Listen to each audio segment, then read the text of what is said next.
नायक जय हे भारत भाग्य विधाता। पंजाब सिंध गुजरात मराठा द्राविड़ उत्कल गंगा विंध्य हिमाचल यमुना गंगा उच्छल जलधि तिरंगा। तब शुभ नामे जागे तब शुभ आशीष मांगे गाहे तब जय गाथा। जनगण मंगल दायक जय हे भारत भाग्य विधाता। जय हे जय हे जय हे जयो जयो जयो जयो हे। जय भारत, वंदे मातरम। जय भारत का संविधान, जय भारत के देश, जय जनता, जय भारत के भगवान। Vande Mataram. Good morning, Suraj Singh, Faridabad, NCR, Bharat, 2020. Great change in public mood, drastic change, unexpected change.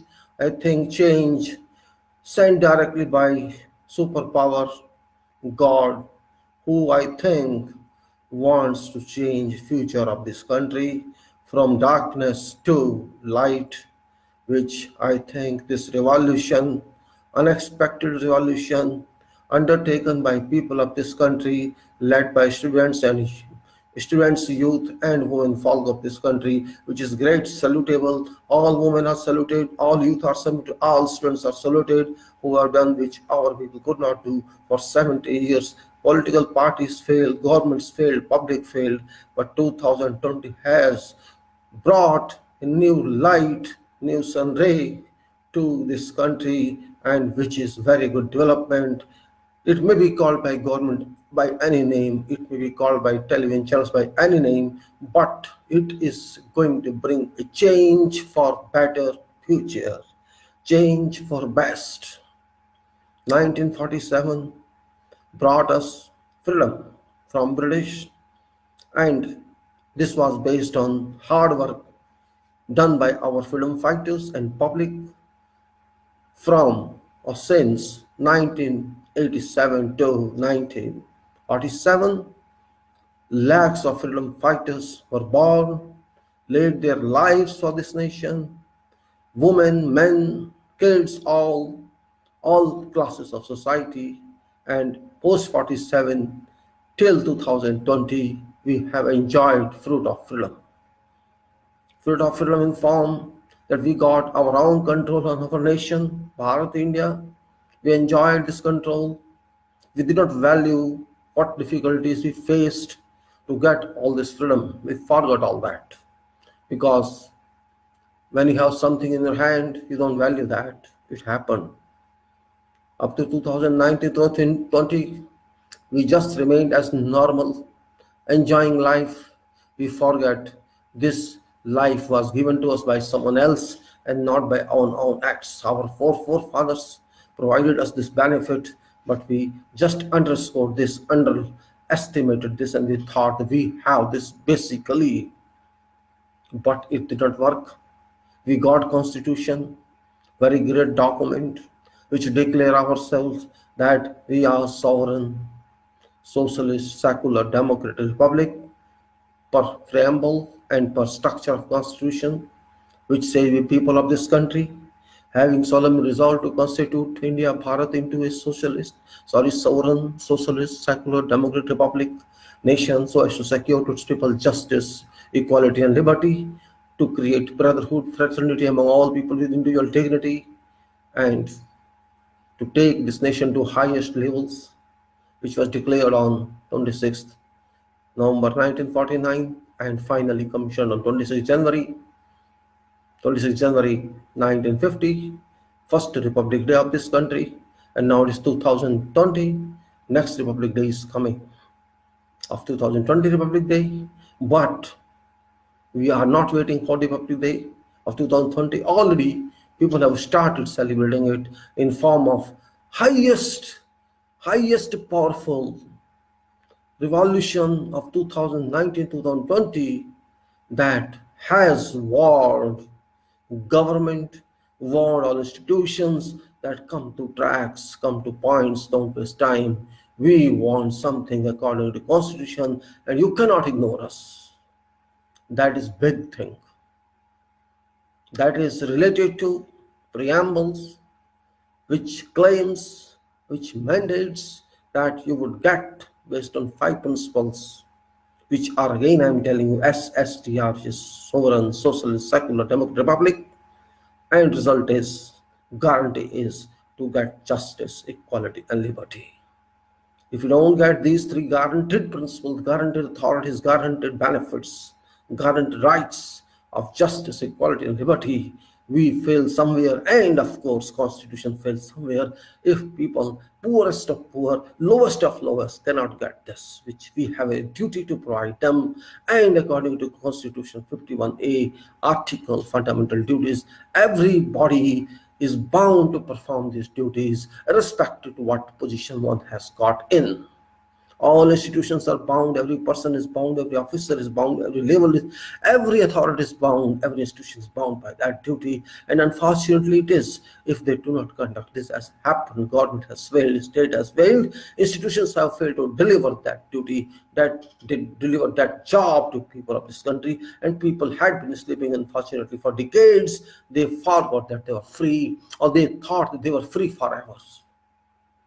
If you are sleeping, if you sleep sometime, don't forget that robbers would come and thieves would come to loot you or to take your wealth, run away with that. You forgot that actually. You slept. You slept, everything fine. You thought everything was fine. All was well. All is well. That all is well has gone to build a big water well into you can jump and die. All is not well. It's all imagination, confusion. People are hardworking, we know. People are good, we know.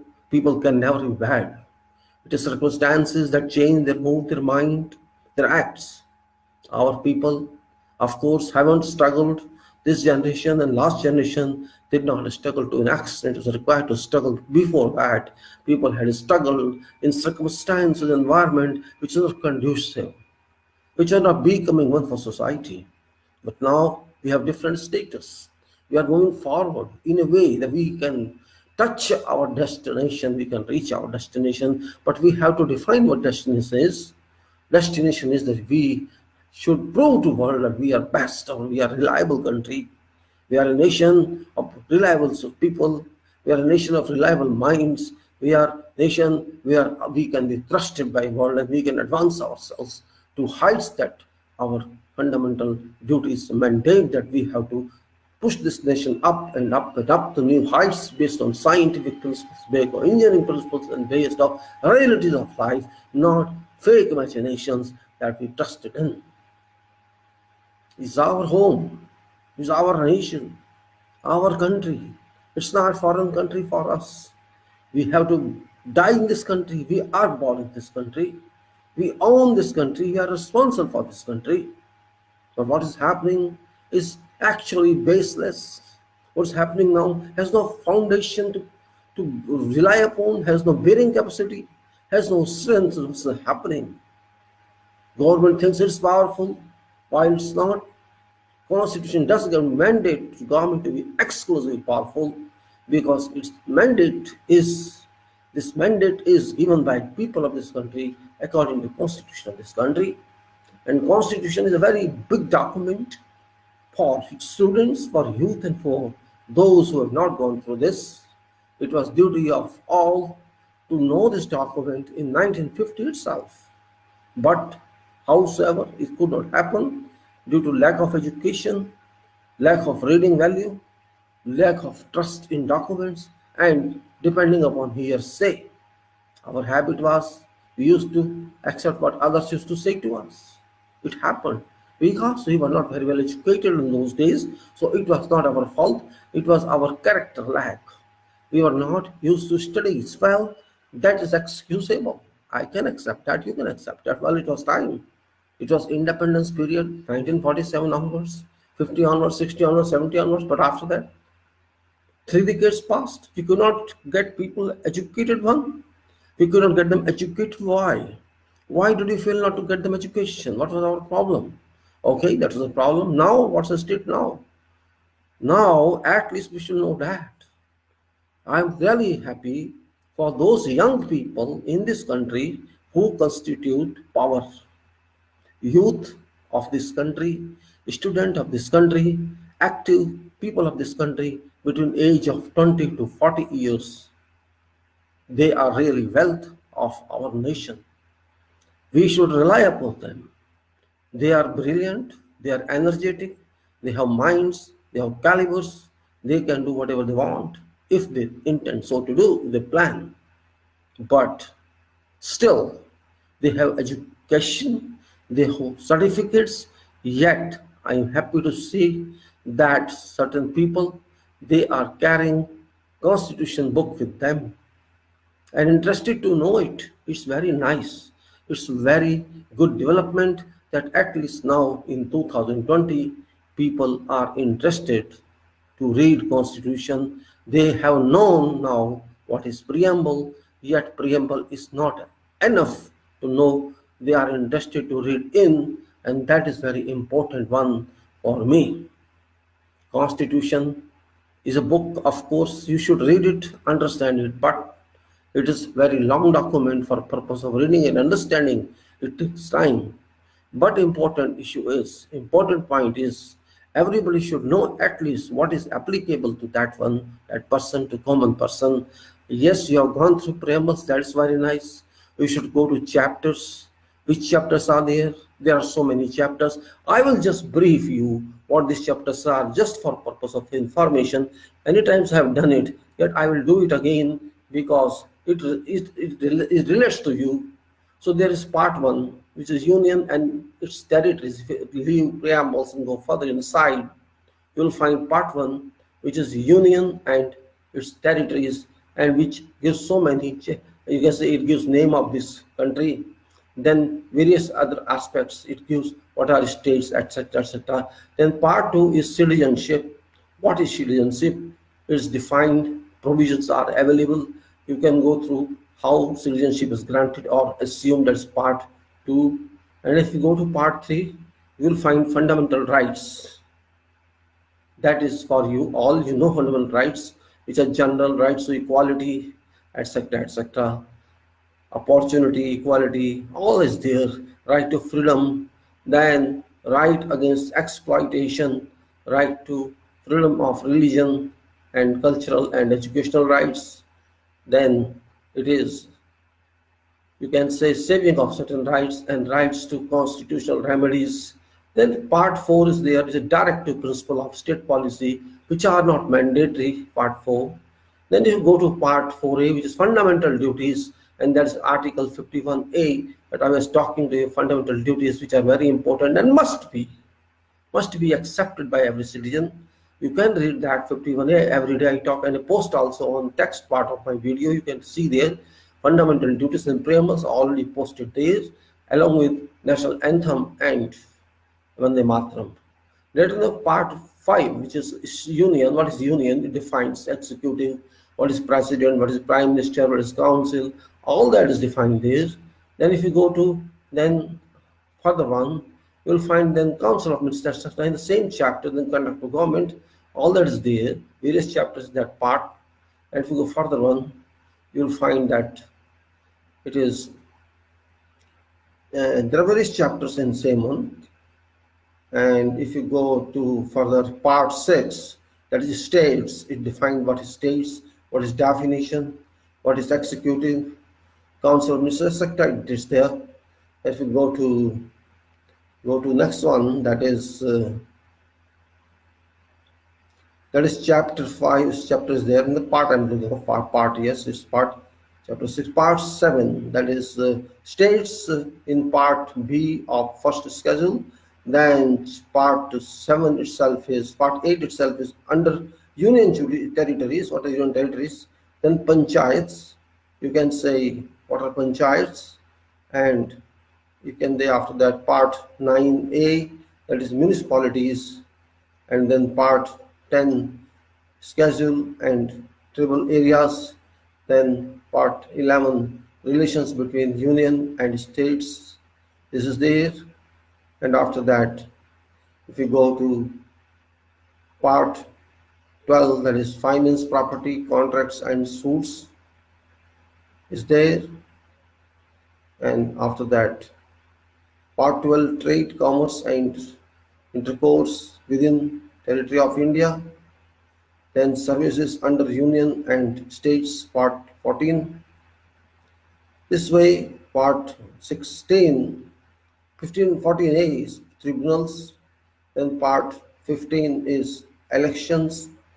Then part 16 is special provisions relating to certain cases, classes. And then official language, part 17. And then it is emergency provisions, 18. And miscellaneous is part 19. Then part 20 is amendments, and part 21 temporary, transitional and special provisions. And then part 22 short title commencement authoritative text in India, etc. And then there are schedule, first schedule which is regarding state and union territory. Second schedule is there, that's regarding president and governor of states. And then third schedule is there, oaths, formats of oaths. And then fourth schedule is allocation of seats in Council of States. Then fifth schedule is provisions of administration and control of schedule areas and scheduled tribes. Then there are sixth schedule, which is provision of administrative of tribal areas. Then seventh schedule is union list, state list and concurrence list. Eighth schedule is languages, validation of certain acts, which is ninth schedule. 10th schedule is provisions as to disqualification on grounds of defection.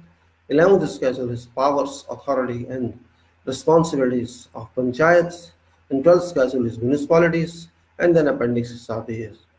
So this is what I mean to say are very important information available, but most important in those, according to my understanding, for a citizen of this country are, okay, preambles means superficially what our constitution speaks about. Our relation to state, our relation to nation, our relation to ourselves. This is what preamble mandates. But inside, if you go, you have to know name of this country first of all, which you ignore actually. Unfortunately, I have come to know, and I know that people are used to speak name of this country correctly or incorrectly, both. They generally use Hindustan. I just bring to your attention, please avoid this speaking Hindustan, because you sometimes ignore actual name. Hindustan was our name long back. It doesn't exist anymore. Hindustan title of our nation, it is Bharat or India officially. It's just, if you see that in Article 1, you will find that. Don't waste your time and do not speak to world that you don't know your name. This is really self-insulting. So it's not, you can say, you cannot solve the crime, but you may use it sometime if you like so, but official name, statutory name, constitutional name of our country is Bharat, India, which is union of states. This you have to understand. Then you have to see meaning of law. What is law? That is also important for everyone to understand. Law is not one part of law. There are so many types of laws in our country. Constitution itself is a law. Statutes are there, parliament act, this is a law. You can say state laws are there. Then law is prime law. After that is called bylaw. Bylaw means it's a second law, which our law grants. Law creates bylaw, means it authorizes someone else. It delegates laws, legal authority to some other body or corporate body one, to say that body corporate one, I can call it body corporate one, to make some detailed laws, that's called bylaws, or based on that also regulations, and there can be orders, there can be ordinances. So these are all laws. Also those laws which are called existing laws. There are some laws which were mandated, which were, you can say, enacted prior to 1947, and there are many laws as such. These all called existing laws because at time of independence and at time of constituting our document of constitution, enacting that document, there are some laws which were applicable later on also, and some of them were repealed, some were modified, some were adopted. So all those laws are called existing laws. So we have to understand clearly, order is also a law, regulation is a law, bylaw is a law is a law, statute is a law, and constitutional law is law. So all these are laws, we have to understand that meaning. Then we go to next one. State, we know what is state. Parliament is a state. Lok Sabha, Rajya Sabha is state. President is a state. So state means statutory authority. Whatever statutory or constitutional authority is state. Our nation is also a state in eyes of international world, international law. UN state, you can say UN, we can nations, but we are legalized entity.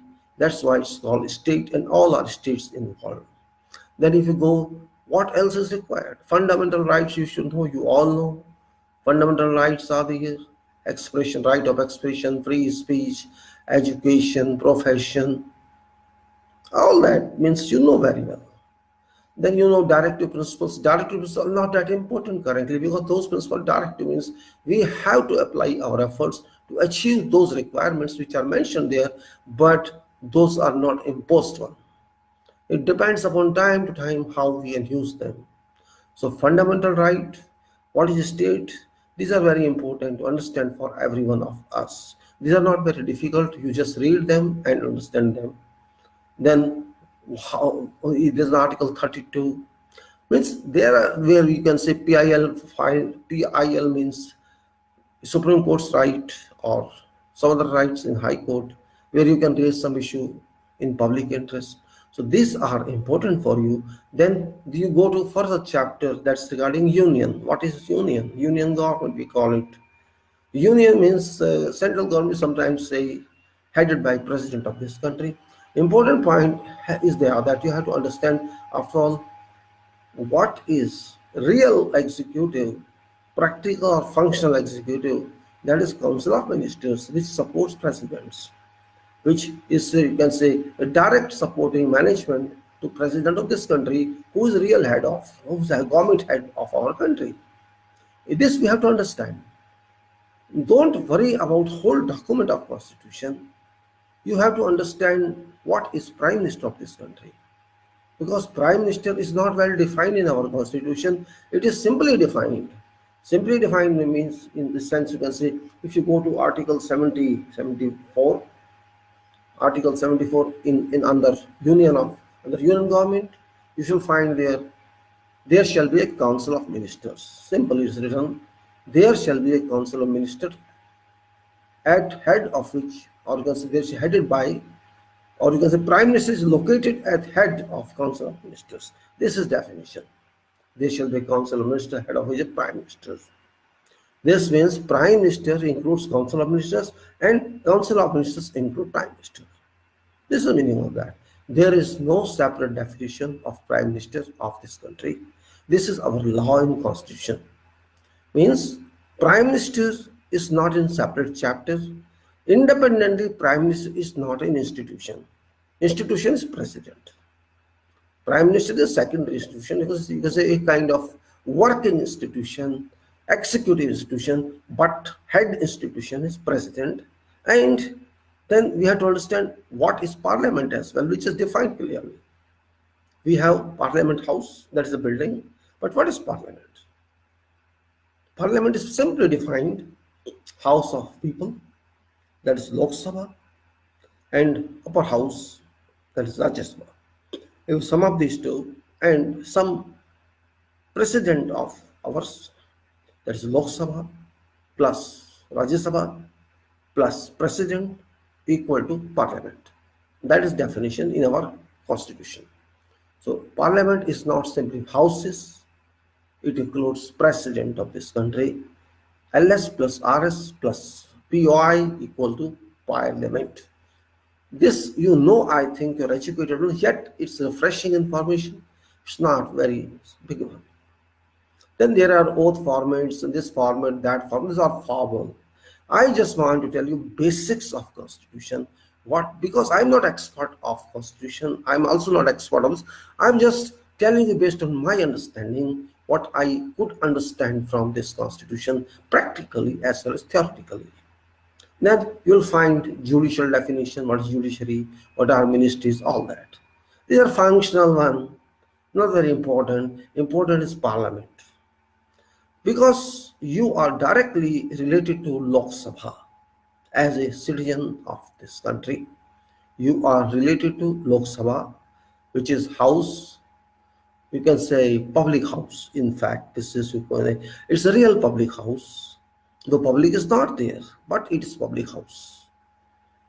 140 crores people virtually are imagined to sit there, squeezed or zoomed, or you can say gypped to 545 members. You may say that way. Means those 545 members are our transmitters to Lok Sabha. They are transmitting on our behalf. So they are our people sitting there. And that's why we call them our representatives. And this is currently reflected within Constitution of India under Article 81. If you reach there, election chapters, you'll find there Constitution of Lok Sabha. Constitution of Lok Sabha means what? What does it mean? It means a mandate is there that Lok Sabha requires constitution every 5 years by direct application of universal right of suffrage or past called rights of franchise, means public vote of citizen who is age 18 or above. That is called adult suffrage right, or in past used to say right of franchise. So that is vote to constitute Lok Sabha. That is where problem lies actually. All other articles, judicial area, executive area, legislative, this long one, are very big. We have to stop somewhere in union at this point. After all, it's a question of direct responsibility, not indirect one. To an extent, every citizen is directly responsible for development of this country is through this Article 81 Constitution of Parliament.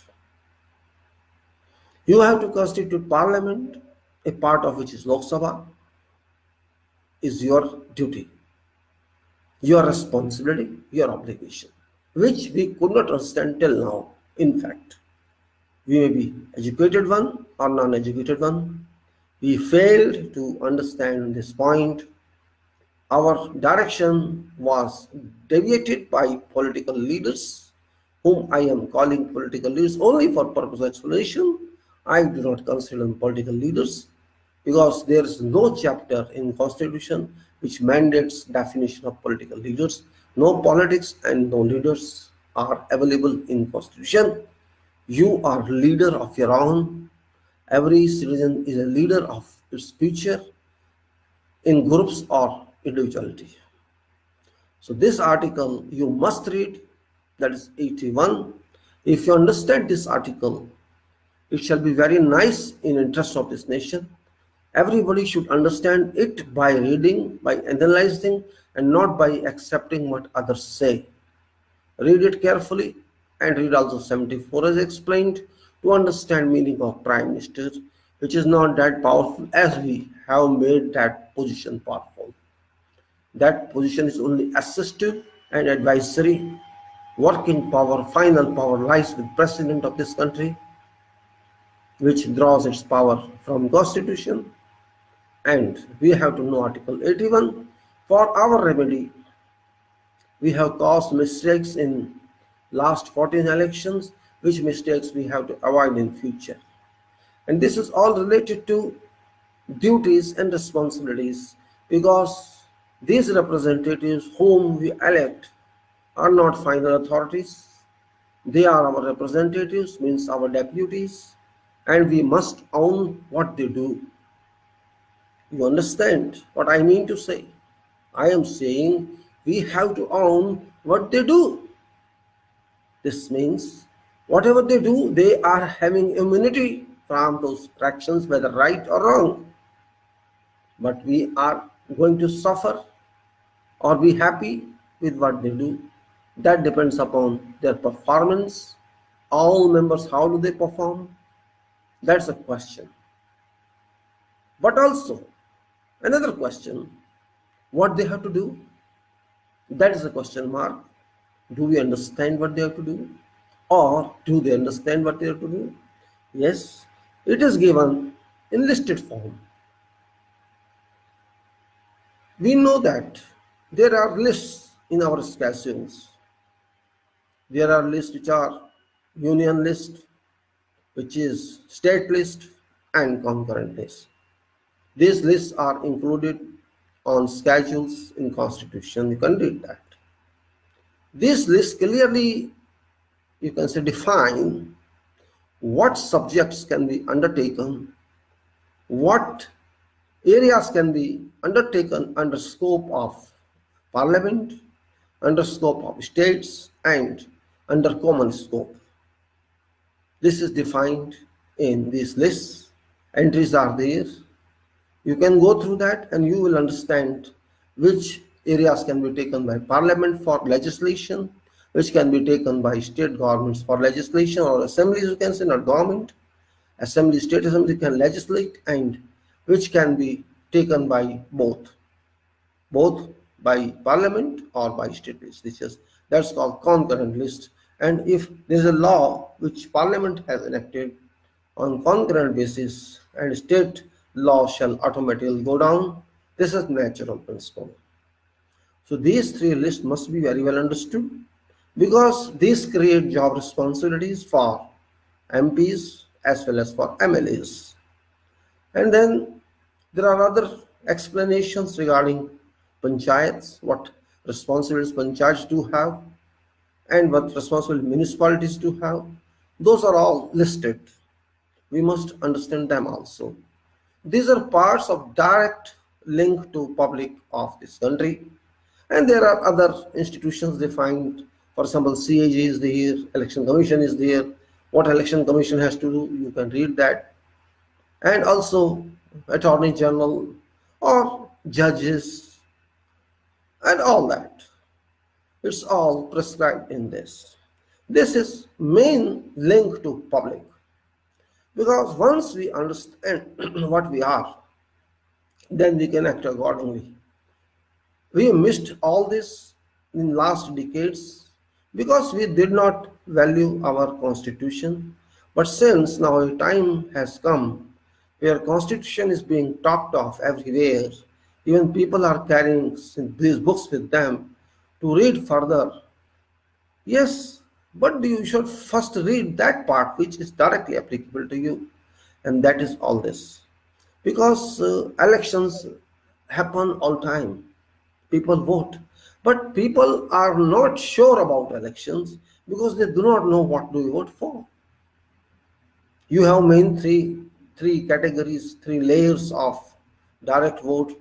One is member of parliament vote, one is MLA's vote, and one is municipality vote or panchayat votes. These are three categories mainly for common public, and there are institutional votes which are separate. Now, if you do not understand these categories, you always lead to bad vote. If I say a vote which you don't know but you are casting vote, that's the point.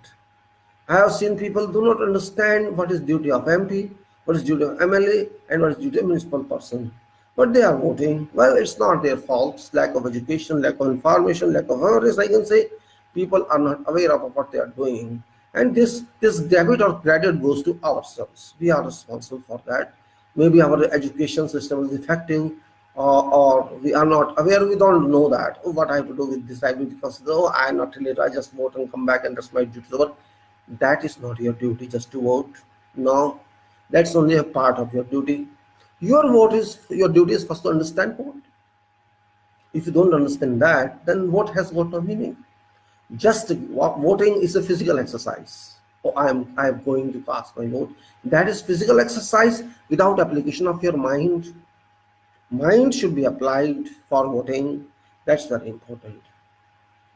You should know whom you are voting and why you are voting.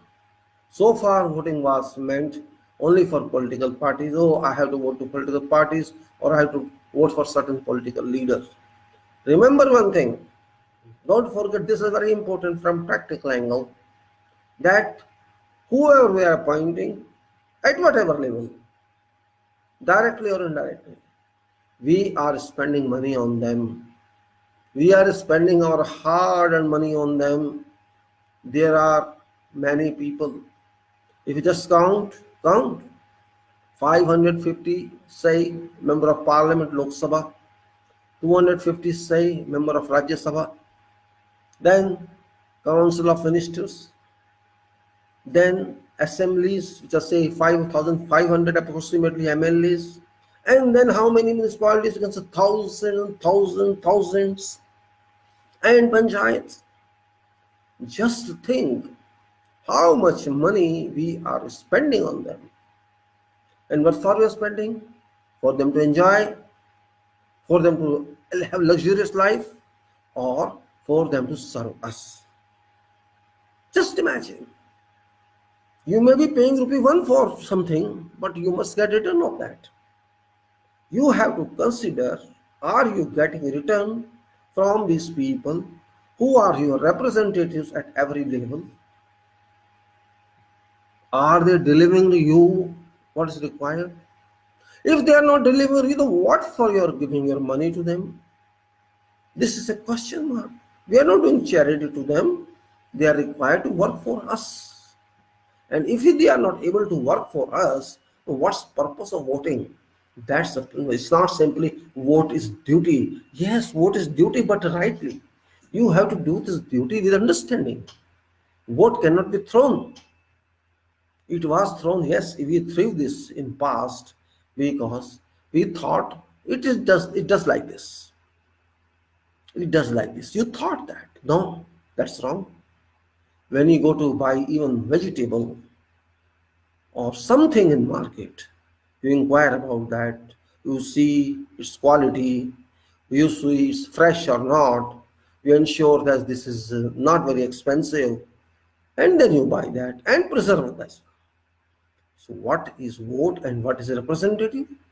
If you appoint someone in your home or your office as your representative of whatever level, shall you appoint that without any consideration? You will check every information you receive from that person. You will ensure that information not be fake one, disqualification not be fake one, and you expect that right person should be appointed, trustworthy person, committed person, and reliable person must be appointed to serve your business or your whatever purpose you are recruiting for. So that is only very small criteria. An employee could be, an agency could be, it would be clerk, or you're trustworthy, whosoever, trusty. For that lowest work, you are going to ensure that person should be right, and then you keep verification on. You try to ensure the person is confirmed one, not a fake one. But it's question of nation.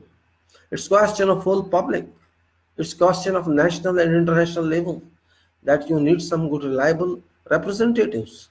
So what you have to see, just like we define job for everybody, this is your job, this is your title, this is your description, you have to report someone else, you have to take reports from others. You have to do that way. This is also limited one. This could go to any limit that you do. For what? For quality of job, just to ensure that you are getting performance and results are achieved, and your objectives are fulfilled. That's only purpose. What purpose here? Am I happy just to send people to Lok Sabha or to assemblies for sake of sending? No, it's not that. Or I have to just fulfill those vacancies? No, it's not that. They must work because it's their job. They have to work. How to make sure? First of all, we have to ensure that they are right candidates. But we never ensure. We never ensure. Just imagine how many people are in parliament. 545 plus 250. Say 800 approximately. And how many supports there in parliament? You have 800 persons, big category persons sitting in parliament, and what result you are getting? Yes, these 800 persons of highest authority under constitution, highest authority that you can appoint. MP Lok Sabha is number one highest authority according to public power. What public can do is that one. You have no other power. You cannot appoint MP Rajya Sabha. You cannot appoint president. You cannot appoint PM. You cannot appoint ministers. And you cannot appoint judicial officers as well. It's all state has to do. But 3 layers you are free to appoint. MP Lok Sabha is your power. MLA is your power. Councillor is your power. And Panchayat member is your power. All other powers are not your powers as citizens of this country. So why don't you value these powers? This knowledge you have to take from Constitution. Constitution has defined all these, but you are not studying that. Charter, we call it. Duties, charters, rights, obligations, powers, all. If you read that, panchayats, you will find what are responsibilities of panchayat. This means this is charter of panchayat members. If you read municipal charters, you will find what municipalities can do for you. That is charters of municipalities. If you read union list, you can find what's the responsibility of member of parliaments. The charter of parliament, they can work on such topics or subjects or entries given. And also then state list that tells you what charter MLA got. And then concurrent means what charters both MP and MLA got. These are listed everywhere.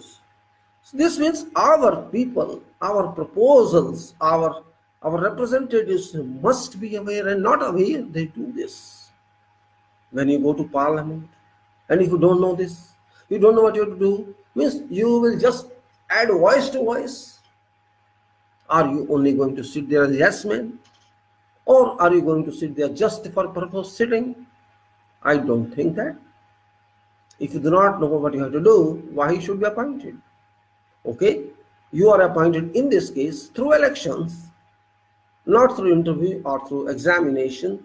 But I recommend there is no bar if you conduct an examination or interview of all such candidates.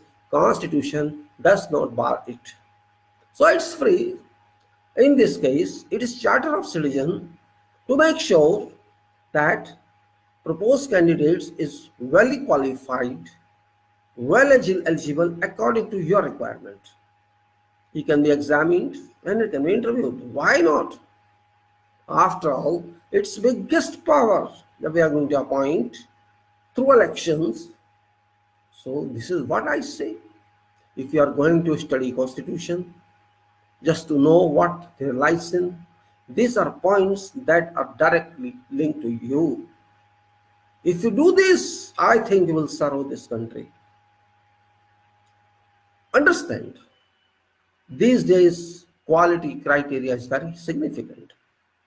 Quality and safety. Okay, safety is something else here. You cannot say physical safety is involved. Different kind of safety is involved. Safety of our future or security of future, you can say. Preservation of future of these people. After all, it's done for people. It's done for citizens of this country. And we are citizens of this country. Irrespective of what government says or parliament say, Mandate is that you are citizen of this country under Constitution. If you go to Article 5 to 15 or 325 to 37, on many other articles, you will find that you are citizen of this country, set to certain conditions, that you have sound mind, etc., etc., whatever is naturalization citizenship, or this is by birth citizenship, or by whatever way, nobody can challenge your citizen. And again, 2 points I stress for your support. One is document called voters identity card, or voters right, or suffrage right to suffrage. Once you get this right, you are a constitutional authority to an extent. You cast your vote, you give your vote, and that's what you are called an electorate, an elector. You are elector of MP, you are elector of MLA, you are elector of municipal body. You are elector. You are electing that person. Remember, just the vote is nothing. You are submitting your mandate to yourself, that this is my delegate, this is my deputy, who shall work in this House of Parliament, Lok Sabha, or Assembly, or elsewhere, and represent me, because all cannot be present there. So you value that way. What does it mean? It means you are giving your job to someone else, and every voter from your constituency is doing same thing. It does same thing. This means, after all, you expect some output from that person, and that output is legislation or executive, both. Your person whom you appointed or elected must be responsible for doing that job. And if that person does that job, that's very nice. And if that person does not do that job, then why should I be that person? This means I have to define a criteria first to myself. What do I want? What do I intend to do from these people? Then you can ask that person, do it. Because there is no written job description till now in our country. Just like we describe jobs of everybody in employment or in profession, there is no written job description even for president or for prime minister, MPs, MLAs.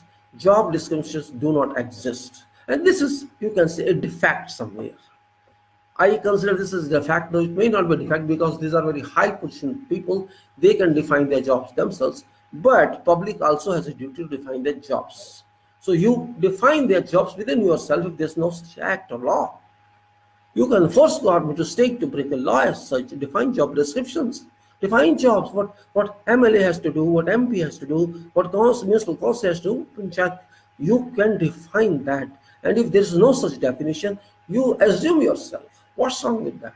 I expect my representative do this. And if that person does not do this, don't elect that person. But you have to undertake this prior to electing. This means you expect that person to see you, or you see him one way or other way. And if this happens, then you can ask for quality requirement. If that person knows what is constitution, what his job is going to do, what are responsibilities, and what's obligations, and what is liability. I know that there's no liability on representatives because they are immune to this. There is no control on them, and even courts cannot take into their review what they do there. So they are free. They are free, but we can hold them. Why not? This means if you say that person is representative, as law says, People's Representative Act says, Constitution says, you are a constituting person. Article 81 says you are going to constitute Lok Sabha by direct vote. You are going to elect MP from your geographical or territorial defined area to represent you, to lead you in Lok Sabha. That person shall lead me to my requirement, not to its personal requirement. That's difference. This point, if you understand, we can change scenario of our country. What happened so far? We have not gone through all this research work or understanding work. We never wanted to look into what's given there in our constitution. A misconcept, a misinformation walked everywhere. In all elections I have seen, concept is, oh, there are two political parties, three political parties. Oh, we are no alternative. We have to elect from them. That was misconcept. There is no mandate, there is no force, there is no pressure that you have to elect from these people only, from these political parties only. No, not at all. That is your option. No one can force you. But these parties, these political parties, created a picture among people that this is the only way. They simply mandated or claimed, oh, where is leader? Who is your leader? Who is your face? I'm sorry. I'm sorry, I don't accept this. I don't need your leader. I don't need your leader. I don't need any face. What for? My constitution does not require that. Simply, my answer is that. No explanation. Read constitution. When I am sending my representatives according to constitution, I am sending my representative. It's duty of that representative to work for me. It's duty of that representative to establish, to constitute prime ministers and ministers. This is duty of that representative. It's duty of that representative to constitute chief minister and ministers. It's not my job, because that's fake picture. Just think. You are saying, I have to elect prime minister. Fine. You elect prime minister, that is your choice, but constitution does not force you to that. Constitution does not mention, does not mandate anywhere. All you see, all you scan, all pages, all articles, you will not find any such article that mandates it. Then why you are worried about that? Who should be face of prime minister? Why do you worry about that? What should be party to lead this country? Why are you worried about that? It's not your worry. System is working for you. Mechanism is there. Everything is there. Only your mind is not there. They diverted your mind intentionally. Because what I say, political parties are industries. Political parties are commercial units. Political parties are game changers and game players. They are just thinking, they just think to create for themselves some channel to move their people on that. They do not care for you. Whoever says there is either this political party or that political party, that person is completely ignorant. That person is not think or doesn't think in interest of this nation. First of all, there is no politics, remember. It's called in terms only. In terms, you can say communication only, there's politics. Actually, there is not even a single word mandating any article is political article. Nothing at all. It's system. It's defined. We shall be that. We shall be people like this. Its system is defined. Institutions are defined. So there are institutions. Legislature body, executive body, judicial body, and parallel bodies. No other political body. Yes, it's a body politic. Means that's also not defined. Means actually people are politicians, to be very frank. There is no article that mandates a definition of leadership. There's no one. But it is assumed by ourselves that who shall be prime minister, which party shall lead, which party shall be in majority. All these are imaginations, not relevant to constitution. All fictitious talks, all fictitious messages, all fictitious considerations and communications, nothing to do with that. Be free to read and read clearly. Don't be misled by people. Don't believe in hearsay. You actually yourself are leader. Your people are leaders. They are leading this country. They are moving this country. They can drop this country or they can raise this country. It's up to people. It's not up to your representatives. Your representatives are required to comply, to admit, to abide by constitution as much as you are required so to do. You have to abide the constitution. It's duty of every citizen of this country. No one is higher, no one is lower. You simply send your representative to these legislative bodies, not to executive bodies. Remember, your vote goes to legislature constitution, not to executive constitution or not to judicial constitution or to some other constitution. You constitute legislative body. It may be Lok Sabha or it may be assembly or it may be panchayat or whatever else. This keep in mind, you will solve many unsolved problems automatically. Don't worry about more than this. Just worry about this.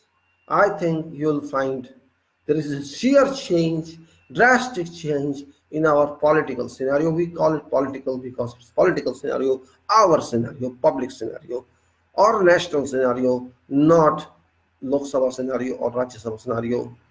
We want to change something, we have to think this way. And if we don't want to change something, we can never change anything. We just move in darkness and we don't know what light is. We don't value work done by those people led by Dr. Ambedkar to constitute, to create this constitution for us. Means they worked for many years to articulate, to define, to include, to produce this document which we never cared for but ignored. We ignored it without any cause. We were just sleeping.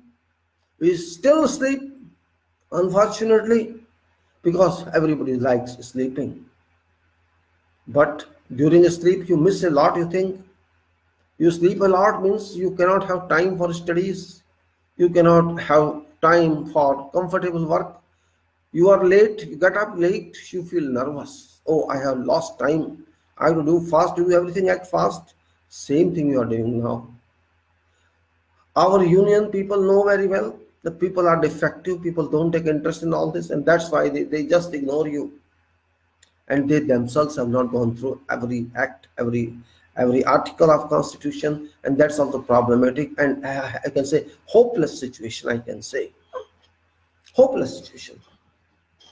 Just, again I say, your vote is very valuable. And vote is not, you can say, just like they call Matdan. I reject this term, Matdan. I really reject it. I don't accept this. Because this is not Matdan, this is Mat Adhikar, vote right. This is my constitutional right, and I use that right, or I avoid to use that right. That is up to me. There is no mandate that I should accept this or not accept this, but I can use it to my choice. That is mandate. So it doesn't make a difference if you elect someone whom you like, whom you prefer. Nothing wrong with that. Don't worry about something else. Don't worry about political parties. Don't worry about who is face of prime minister. Don't worry about whom you want to see something else. Just think for nation and screen all candidates, whoever contests from your area. That's what you have to do. If you think you get information in full from every candidate in form of curriculum vitae or whatever information you seek, you can screen all that information and follow up how to accept this candidate by examination or by interrogation or by understanding or by review of whatever information is provided to you. Then you have full right to accept whoever you want to be your future MP or MLA. If you can do this much, believe me, You will change entire dirty environment of our election, our political leadership, which we are ourselves, because we are leading this nation as citizen of decision. It's not those people who are elected. They are just helping us, supporting us how to move, but they are not originally working for us. We are working for them. That's the reason only five years are allowed to them, not 50 years in one go. In 5 years, they have to renew or change or come someone else. That's what provision is. But we fail anyhow, howsoever, it's not too late. If you are interested to change complete environment, complete sewage containment in this environment, and refresh it with good environment, you will find drastic changes within a couple of years. What happens now? These people do not care for you, MPs and MLAs. Reason? They know it very well that they are not your leaders. They are just doing business with you. They are buying these positions. In fact, they are buying. I'm challenging this. I'm openly saying they're buying this. These people buy you position of MP or MLA, not by your vote. They can buy votes.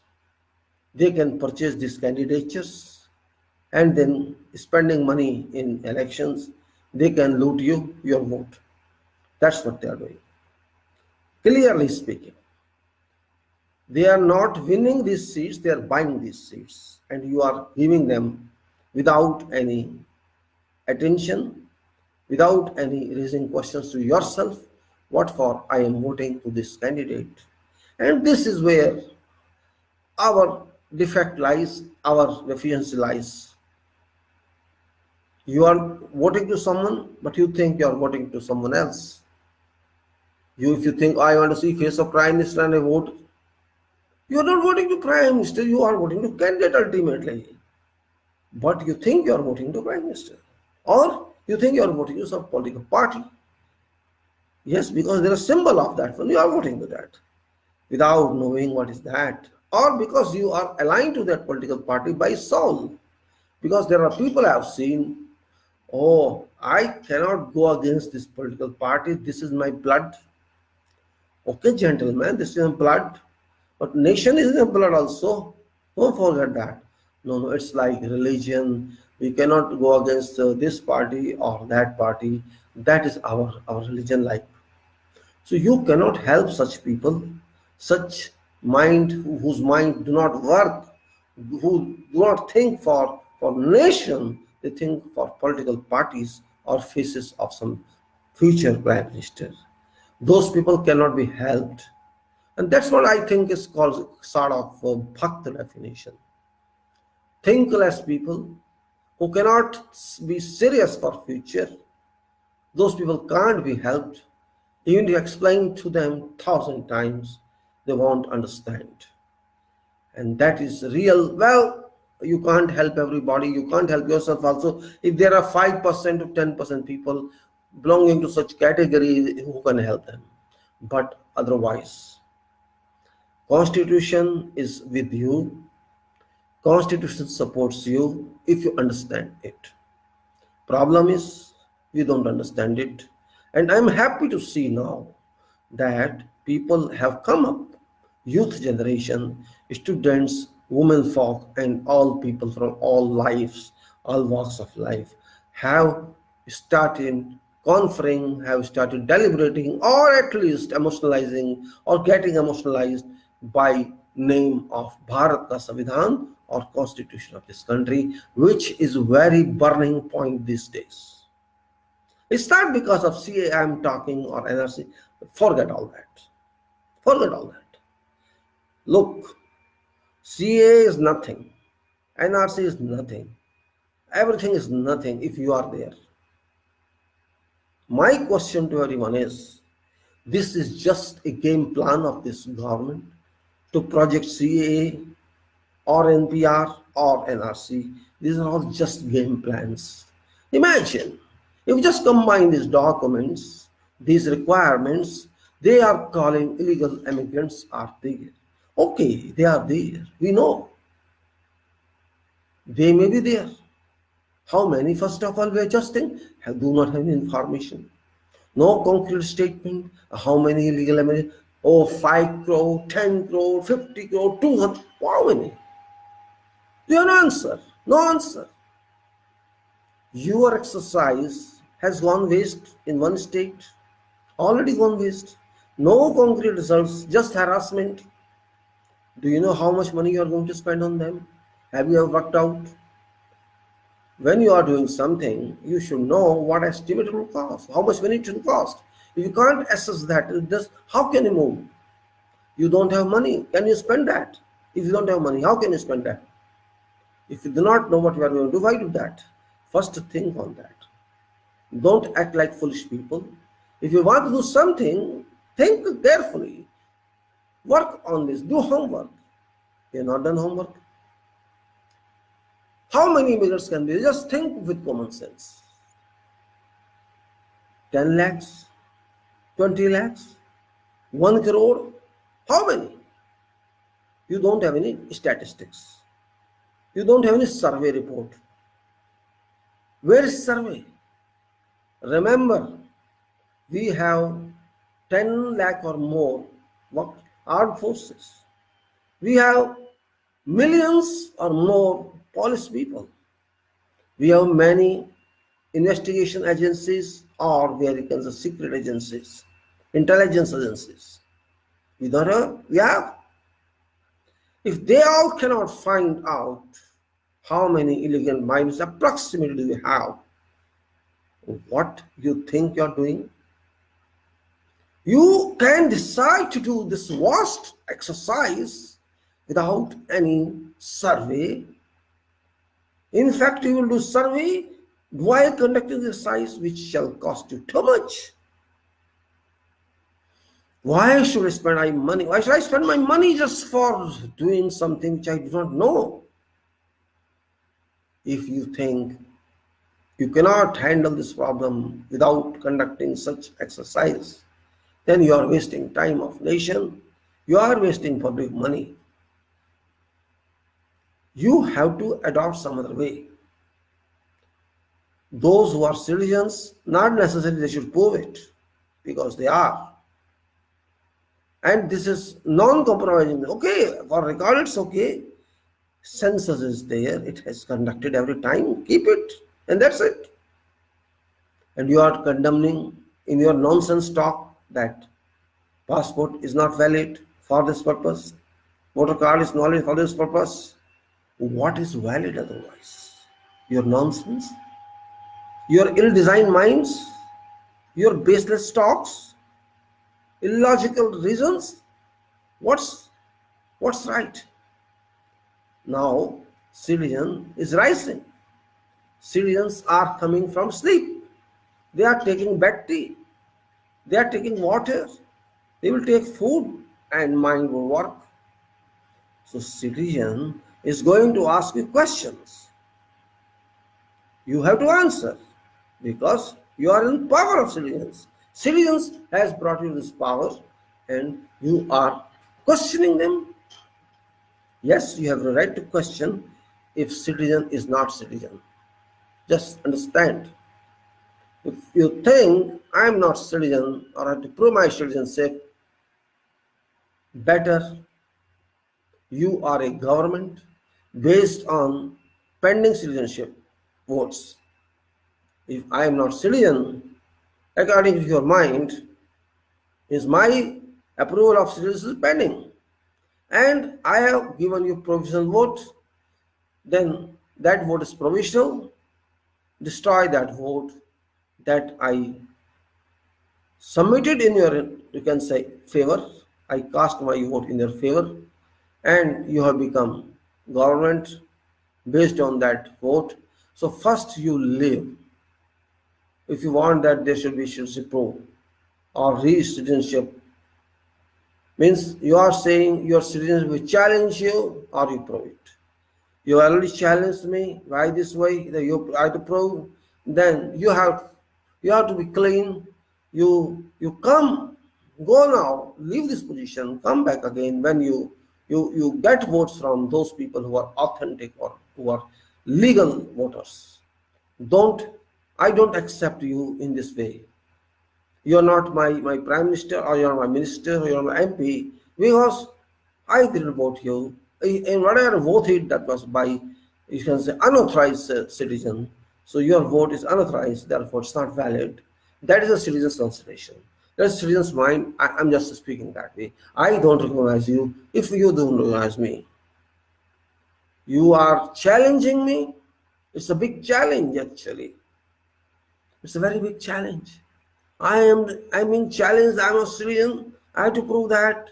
It's a very big challenge. It's insult to me, insult to my integrity, insult to my nationality, insult to my power of vote. You're causing insult to my existence, you can say, insult to my sustainability. And that insult I cannot tolerate. No one can tolerate. It's all game plan you're playing, I know. But you're spoiling, you're playing lives of millions and crores of people. In your mind, a picture has been created that reduce as many voters as much possible who are not going to vote to yourself. But remember, 2020 is not 1945. People know. And really, I watched many videos. I am finding those ladies from Muslim community are very well educated. It's a misconception that we are treated them as a class of education-free people who don't care for education. No, it's not that.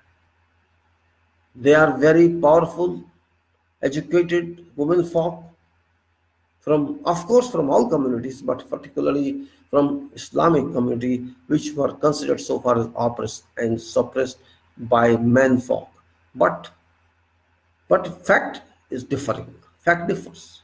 These are very intelligent, very brilliant citizens from Muslim community, these women folk, and I think they're showing different attitude, different picture, a responsible attitude, an argumentative attitude, a attitude which needs minds and courage, and they do have.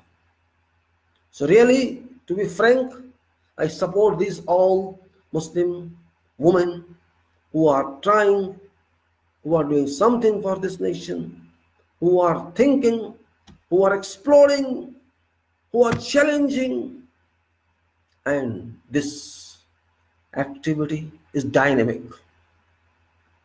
They have not only kinetic energy in them, they have explosive energy in them.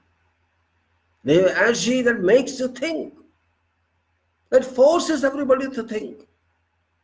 This ignored society, this ignored part of our society actually is not ignored one. They are not, we may think, we may neglect them, but they are very well part of our advancement, our motion, our movement, and they are initiating a revolution. First time since 1947 we got independence. This is a people's revolution. This is public revolution. This is not a strike by labor union. This is not political parties designed rally. This is you can say, cracking pollution environment. This is cracking bad floor. This is cracking septic nature of our people. They are cracking all these bad layers and replacing with revolutionary layers. Sometimes I feel too happy to see what I was thinking, that something should happen, and I can see that at least people are burning. People are aggressive. They want to change something. They want to change existing polluted state of our world, Bharat. And it's going to happen soon. These political leaders do not have any face, any value if you compare them to power of people. Those people at 1947 and before were powerful, of course, but those people were not adhere to that level. Now, our people have come off sleep. This means they are fresh mind, and fresh mind can think a lot, and they are thinking. That is very good. If people are thinking, what's wrong with that? It should be that I support them. I support people, not political parties. Revolution, which is supported by all sections of people in general, all communities, all sections, they are joining this undefined revolution, agenda revolution, leaderless, or you can say directionless revolution, where people are congressing, where people are incongressing, they are congressing to one point to feel, to create, to make strength of public. And once public speak, everybody keeps silent and must listen. That is called responsible leadership, responsible governance. But it has happened differently. Our governments are too rigid and they cannot change. Just it should change. That's what I say. To those people who are going to study Constitution, they should at least study all this what I'm saying. This is very important point of view. If you understand this, all others shall come to line. Why? If you send good MP, quality MP Lok Sabha, this means quality Prime Minister shall be elected by this member of Lok Sabhas. This is our procedure. If there is no majority party, actually majority party means nothing, to be very frank. Majority party is just an imagination. How an imagination? Why? Because I hate this word. You should also. Means we are confining ourselves to a political party or a political alliance. Why should I confine to that? Means whatever my candidate, I don't care for candidate. I list Bharat's candidate, I bother about political party. Why? Who is political party? What that party's relation to citizen? Party is a business. Do your business. Don't come to me. When I am electing my person based on my criteria, that's required. And you say there's no political party, there's no majority, how shall form in the form government? Government shall be formed, don't worry. It's not political parties that form government. No, it's not that. Because of political parties statute, political absolute statute, there's a system they devise for political parties. Otherwise, there's no need. My election is for my candidate whom I vote. It's not for political party. Yes, political parties there. There's a system for that, but it is not mandatory. Just imagine you got 400 member of parliaments in Lok Sabha who are directly elected and not from any political party. Say they're all free. This means there is no government. Think because you're independents. No, that's not. Constitution doesn't stop this. Constitution says that Prime Minister means a person or a MP, even though there's no MP, he can be Prime Minister, who mandates, who commands confidence of Lok Sabha. That's what is required. Why I should worry of extra requirement? My MP is my representative. This means my MP is responsible for Lok Sabha and responsible for me. This MP has got a right to appoint a Prime Minister because it's confidence of this MP that their Prime Ministers win. This is law. My representative has to win, has to demand that that person is fine, I trust him to be Prime Minister. This is right and privilege of MP, Lok Sabha to accept who shall be Prime Minister of this country. That is what it says. But MP's right is not used because you already elected someone without any basis. You say, oh, this man is Prime Minister or this man is Prime. You just devoid, you just broke, you just eliminated MP from using that MP's right. This is very dangerous. You have eroded right of that MP. You have eroded his power, and then you expect that MP to think for you. That MP thinks that he has purchased this position by spending so many crores. And why do you think then that MP to whom you never voted for, you voted to someone else, a photo on this MP's candidate photo that is different way, means you are not interested in your vote too. This is a point to be understood. You cannot ignore this. Very big point. You have to change. You change. This revolution is moving. It should move because it is public revolution. It's not devised by some political leaders or designed by some political specialist. No. Public is its owner. Public is Lok Sabha.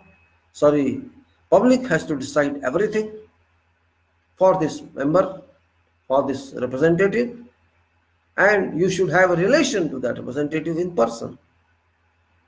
If that relationship doesn't exist, there is no meaning that that person is your representative. You just waste your money on him, waste time on him.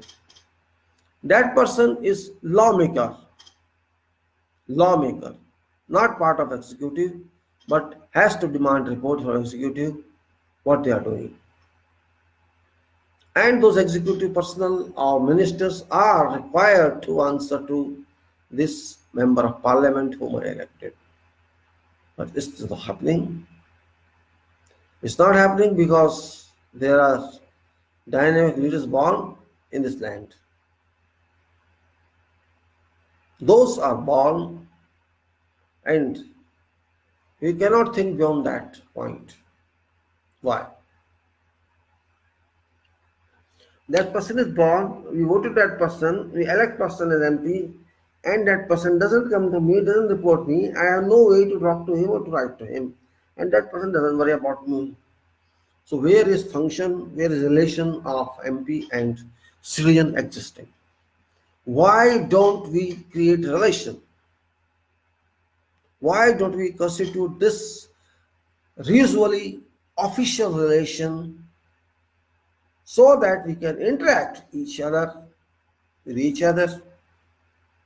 We can ask questions about our nation problems, about what is program that MP is doing, about what he is thinking to speak and to report. That kind of environment we require to make in future. It's different.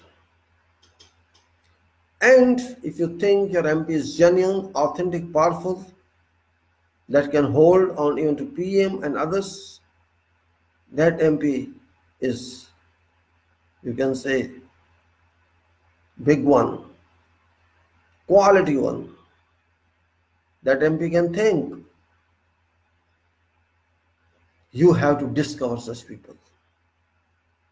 You have to search some dynamic, honest, sincere people, educated one. Of course, I say education means not scientific or some education. Education means that person must understand something in writing and write. That is what is required.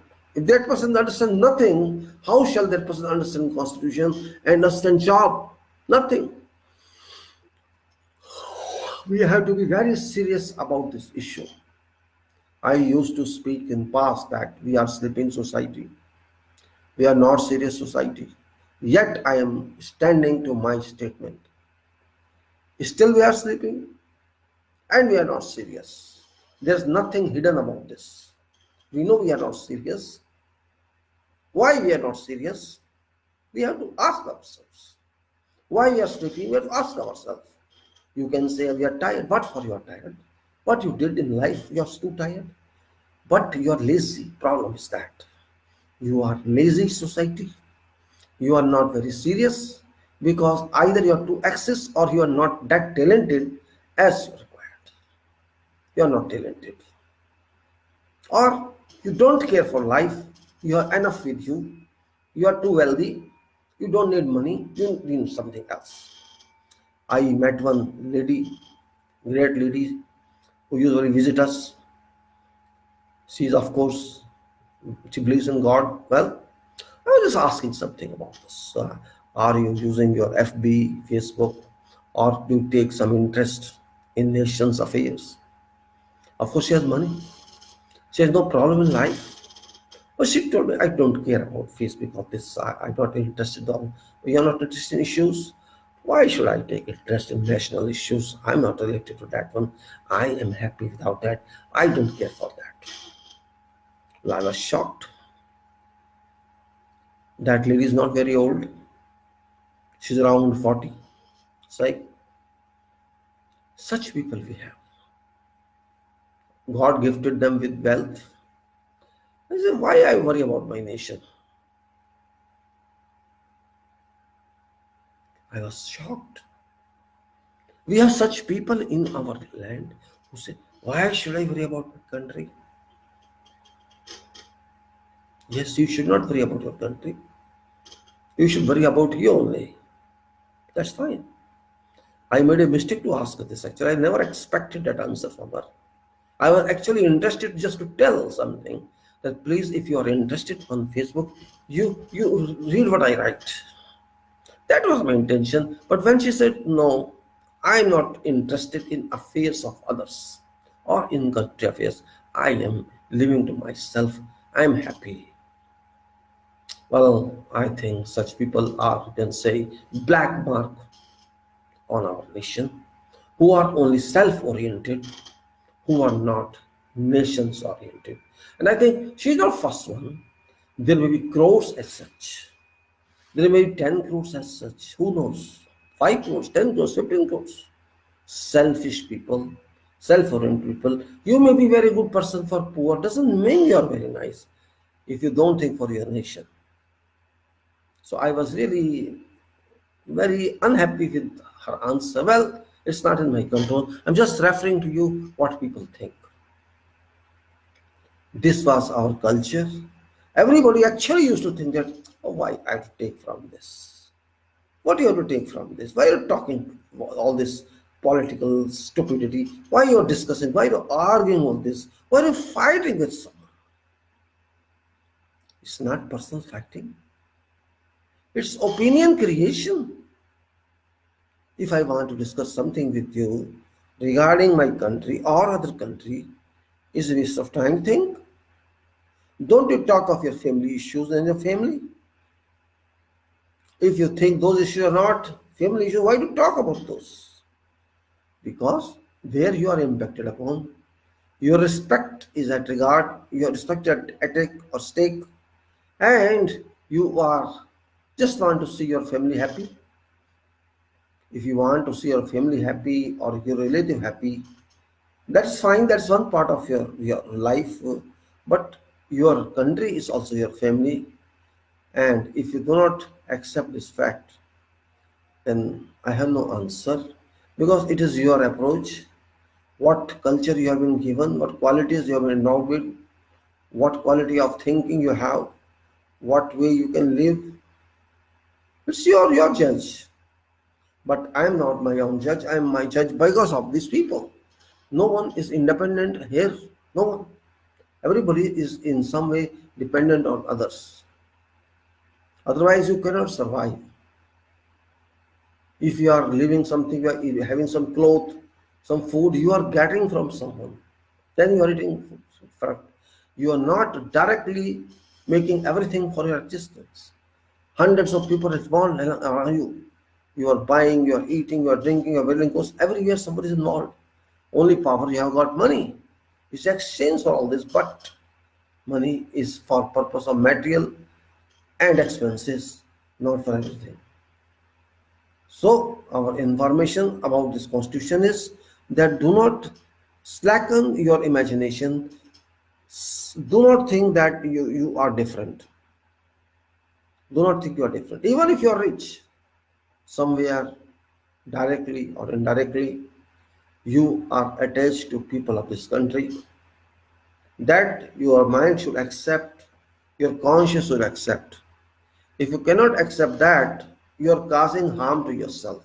Remember, even if you are rich, you have industries, you have business, good business, don't forget without people you can't do anything. Material is involved, people are involved in material production. Processes are involved, people are involved in better process works. Whatever is involved with you because of resources of this country. If these country resources are not available, you can't do that. You can say, I spend money. Yes, you spend money, but it is somehow people's money. Even if you are very rich. If you are too rich, you got money from bank in form of loans. So it's public money you are dealing with. It's not exactly your money. This point you have to understand. Same way, its constitution is ours. It's not foreign constitution. If we don't value this constitution, it will not teach us what we are. Constitution, in fact, you can say, or I can say, this is my teacher. This is my professor. To an extent, systems are concerned. Systems of governance of this country are concerned. This is a reference. This is a source that we have to realize. I cannot understand my system, my nation, if I don't understand constitution. That's very simple. Again, I'm telling, it's not difficult. Of course, it is a little voluminous. It takes time to read, but nobody is asking you to read in one day or a month. Open it and see what's important for you and study that. That is most important, nothing else. It keeps on amending. We have hundreds of amendments. Now we have changed 370. It's constitutional change. So many changes were affected. Don't worry about that. Basics are still same. Only quality you have to constitute. You have to work in quality. Your quality and whoever you are going work that quality. You are giving work to member parliament. He has to give quality. If that individual gives quality, that shall be, can say, will open luck for this country. But now there is no quality. You can yourself see what's quality. No quality. And that is what we require. We require from public of this nation, available now in bags, that they can move us long distance. And if you want to move long distance, fine. Do not worry, what shall these people speak to you, these people in power. Fact remains that when you are in power, you think you are very big. That is a drawback of power. You forget this power is not your own.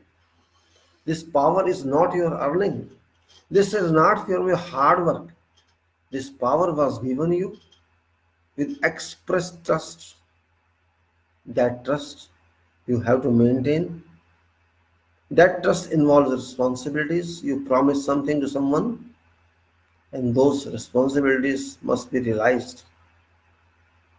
If you cannot do that, you are enemy to your nation, even though you are in power. You are in power for nation means for public. to whom you call Bharat Mata ki Jai. You speak Bharat Mata ki Jai, but you don't know Bharat Mata. That is a big deal. You don't know Bharat Mata. It's not chanting. It's not only slogan. It's the life. It's life of people. It's a risk. It is a responsibility. Bharat Mata. It is not simply term. We have to understand that. It is not simply you are calling Bharat Mata. If you are calling Mata, you treat Mata also. What is Mata? It's not physical being. It's public of this country, that is Bharat. It is their mandate, that is Bharat. It is preamble, that is Bharat. It is constitution, that is Bharat. It is land, that is Bharat. It is sentiments, that is Bharat. It is emotions, that is Bharat. It's mind, that is Bharat. It's aspiration, that is Bharat. It's destination, that is Bharat. It's generality, that is Bharat. It's privation, that is Bharat. It's personality, that is Bharat. Everyone is Bharat. Every citizen is Bharat. Every hard work is Bharat. Every application of mind is Bharat. Do you understand that? Did you ever dispose Bharat? Never. You are playing cricket and football in parliament. You are playing games in parliament. You are not serious. You are not attending to questions. You are not participating in debates. You are not bringing any private bill. You are not read constitution. You know nothing about what is your responsibility. You never defined your job description. What you have done? Just yeah or no? That's your job? What is your job? To whom you are accountable? That is a question mark. You are not accountable to yourself. You are accountable to people of this country. You are not accountable to prime ministers. You are not accountable to president. You are not accountable to someone else. You are accountable to people of this country. To your area, you are accountable. But you don't know that. You never cared for that. Why? What purpose do you serve? You are scared. You are hopeless. You have no quality. You cannot perform. You are just sitting for the sake of sitting, for sake of benefits from this post. Public is very soft. Public has been very kind, merciful for you people, because public did not know constitution and still they don't know. They don't know. You don't know power of people. You just create your supporters for your own sake. You just mislead youth and mislead people. But remember, limit applies. Limit applies in solving integral calculations. When you use integral calculus, you apply limits. So, our country is integral. People are different, diversified, mentally, physically, both. Yet, they are integral. They are a part of union, union of states, union of religions, union of castes, union of races, union of colors. Everything we are union, united, unique, spiritually unique, physically unique, mentally unique. Exclusive character is Bharat. Exclusive character. Because we are dedicated and devoted to both spiritualism and physicalism. Both. When we trust to limits, and when we defy to limits. And when we excuse, we forgive to limits. And when we sleep to owners, and we awaken to sluts. And we struggle to owners. That is our characters. You may call it bad or you may call it good. That is our quality. Means we have a tolerance power. We tolerance everything for long, but there's a limit.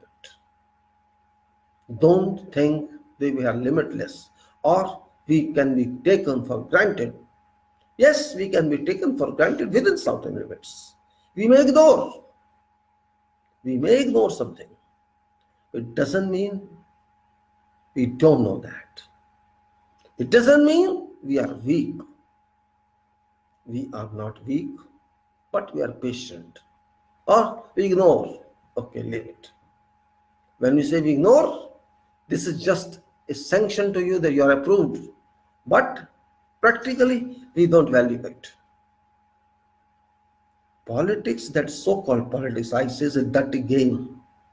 It has been a dirty game. It has been a dirty game replaced over a game which was very good, very trustworthy. Because politics, meaning has changed. Politics which are required to be polite, which was required to be based on honesty, sincerity, obedience, devotion and dedication towards people and towards nation, these properties, these parameters have been whitewashed, painted. We don't know where is that, where are those. So we have become talkative, we have become abusive in treatment with each other, we have become person of bad characters, low standards because of that bad application of dirty politics. Politics means you should be positive, you should be good for people, you should think for people. People should be with you, you should be with them. That's called politics. Polite, consider him a human being, helping them when required. That's called politics. But now politics has gone, because when everybody plays politics, it becomes commerce. It becomes everybody wants profit out of that. Everybody wants to get some benefit out of that. But politics doesn't mean benefit. It's sacrificial. It's a sacrificial tendency. It should be approach towards rising higher levels. Rising to higher levels, but that politics doesn't exist. So I don't call it politics. Actually, I name it sewage politics, because it has converted our approaches, our conducts, our conducive way, our thinking power, our conscious power, our moral power to all corruption. Sewage. Today you go and see everywhere, no quality does exist, no quality. There's no quality. Because of what? Because we are careless. We have no pain in our minds, in our bodies, that this money is being spent on such activity, so that it must be done in public interest and national interest with best quality or with reliable safety. That opinion is not sitting in our minds. Not out. We have to get this point in our consideration, why we miss that. We are responsible for this country, don't forget. If I am outside sometime, I'm in foreign land, then it's my responsibility to not to listen something bad about our country. Because that itself is, you can say, a fake point in our hands.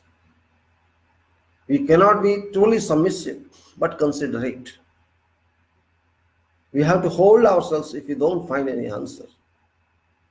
Yes, your people have to die, my people have also died. And I am also expecting myself to go forever because of my age. Yet, system has to move. No way out. It will move. This is important thing. Yes, we are revolving. Students, ladies, gentlemen, children, all are revolving, making a revolution. This is really achievement. This, I can say it's achievement, instant, unexpected achievement in our country, in which direction is going to change. Those those leaders who had pride in themselves, they are indispensable. They are virtually not at all existing in this revolutionary scenario, and that is their failure. I consider it failure of all those political parties, so-called political parties, groups, that they are not being regarded by revolving people, by revolutionary people, that they should be invited. This is a very good step. Our television channels who are supporter of government in all ways, on all time news, they are being disregarded. This is also very good, because those television channels deserve such types of adverse treatment. Television channels are not showing public problems, they are not showing public mandates, they are not showing what public wants, they are only interested in showing government, pro-government news, which is not professional, which is not democratic. This type of democracy is not accepted. You should be working for public, not for political parties or government. You are not government spokesman, but it is happening as such. So I condemn on your behalf, on my behalf, all such paid channels, howsoever big they are. And I respect all those channels which are very small channels, YouTube channel, or even some people on Facebook who are talking based on facts. Fearless, they are at risk, yet they are getting courageous support from people, and they are participating in history making. History isn't making. History isn't making, believe me. When crores or masses are on road under no political leadership, means everybody is considering self leader to whatever mark one can be. Yes, they are angry, they are aggressive, they can speak bad also, because you cannot control minds of everybody. That is, of course, drawback of our system, yet that's a fact. We are lazy, of course, we are not serious, of course, yet we love our country. We love our country by vow, by mind, by breath, by soul, and by all such supporting systems. Our country has missed its line of approach, missed so many hours in last 2 days. We have to realize these hours. If this revolution, though it's not so quick, I can say, but even then, its success announces something. If we succeed in the revolution, this means our future is going to be much more valuable, reliable, and reliable is a meaning here. Every time I explain reliability, which many of you may not be knowing or maybe ignoring. Reliability is very, very powerful word, where you can say that someone can be trusted based on safety property, based on consistency property, or working property, or servicing property, and based on durability, is how long can that property work. So you can say reliability in mathematical terms equal to Safety plus serviceability plus durability. If you can find that kind of character, that kind of power in someone, you may say that's what is expected of. It's not simply statements, it is performance. Performance is required in every field. If there is no performance, there is no meaning of that activity. Just start something and stop somewhere and forget that. That's inconsistent act. You should be consistent. You should be trustworthy. And you can be trustworthy only when you do constant work. You don't stop. Of course, there can be lapses, but that can be corrected. That's what management is required. Same thing applies to our nation. We should have consistent, competent people to help society. In government, there should be competent people. There should be consistent people, dedicated people committed people, not like enjoying, wasting time, hulla gulla. We don't want such people. And it's not only in government, everywhere. Means character building is required. Temperament building is required. Mind building is required. It's not simply memory test. It's performance test. Memory test has failed our education system. It's completely failed. We are not thinkers. Again, I'm saying, you may be intelligent. You may be very educated. You may be having highest academics degree. But if you cannot think, your mind is still limited, confined. You cannot think beyond that. You cannot speak in a way biology should speak, theology should speak, imagination should speak. Just like we say, let us consider, let us assume. If you cannot go that way, you're just slave of your education. You cannot perform because your mind doesn't work. This means more than what you're taught. When you study, teacher teaches you something, professors explains to you something, and you know only that meaning of something, not more than that. You cannot evolve your mind to do some more, to catch some more, or create some more. Then that is not purpose of education. Purpose of education is self-leadership, proactive leadership. That's purpose of education. And it's not purpose of education. I'm not talking of academics. I'm talking of complete education. Life itself is academics. Life means experience, pragmatism, observation, what's happening, learning from experience, expertise that is called, professionalism that is called, advancement that is called. That should be applied in our system, which it is lacking. Believe me, I can simply state this document of our constitution is not simple document.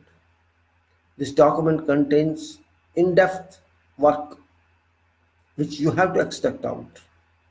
It contains so much strength if it's well understood. Otherwise, this is just a document, just a text, and we cannot consider it a text because it affects our lives. It affects the lives of everyone, smallest to highest position. That is very significant. It's like all other subjects we study. You may study physics, chemistry, biology, engineering, or humanities, or law, or medical, whatever. You find unlimited scope in every field. So is this. Yes, law works itself, judiciary works itself, but people should be given that information. If people do not understand what's happening, then you cannot say they can move. Intellectuals move only, doesn't mean public move. Purpose of education is that knowledge must reach everybody. If I am, say I am an engineer, if my technology, what I learned, if my methods, what I learned, If these cannot reach to poor men, lowest person of society, or in world lowest person, then I think my education got nothing. If my education, what I learned, I cannot make it applied or avail to people, I cannot say that I am successful. Because then it's only for me. It's not translated to work. If it cannot translate to work, what's the purpose of my education? Nothing. So that's what I'm saying. You have to change now. You have to change in many and every respect if you want to consider yourself honor or citizen of this nation. All other nations understand except our nation. One small little girl, 16, I think, active, environment active, that's in Europe. She got Nobel Prize, because she was angry with these rich countries, Europe, who never cared for carbon dioxide or methane elimination from environmental reduction. She was angry and she hit all. She hit all. You sleeping guys, get up. You don't think for environmental pollution, you're just thinking of the benefits and the profits. Even then, nothing happened. She was disappointed, that group was disappointed, but they're struggling. They're not withdrawn.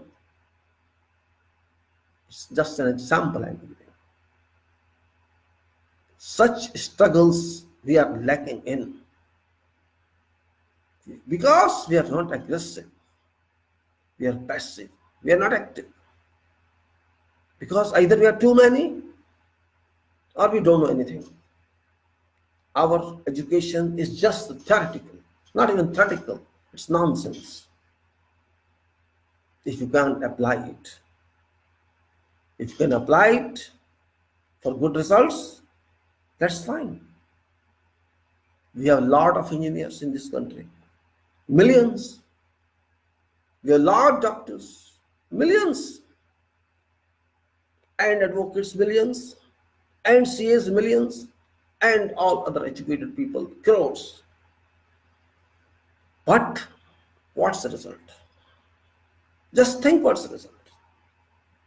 So many crores educated people in our society do not find a single person who can be good MP, a single person who can be good MLA, a single person who can lead this country in a professional way, taking all society with good support.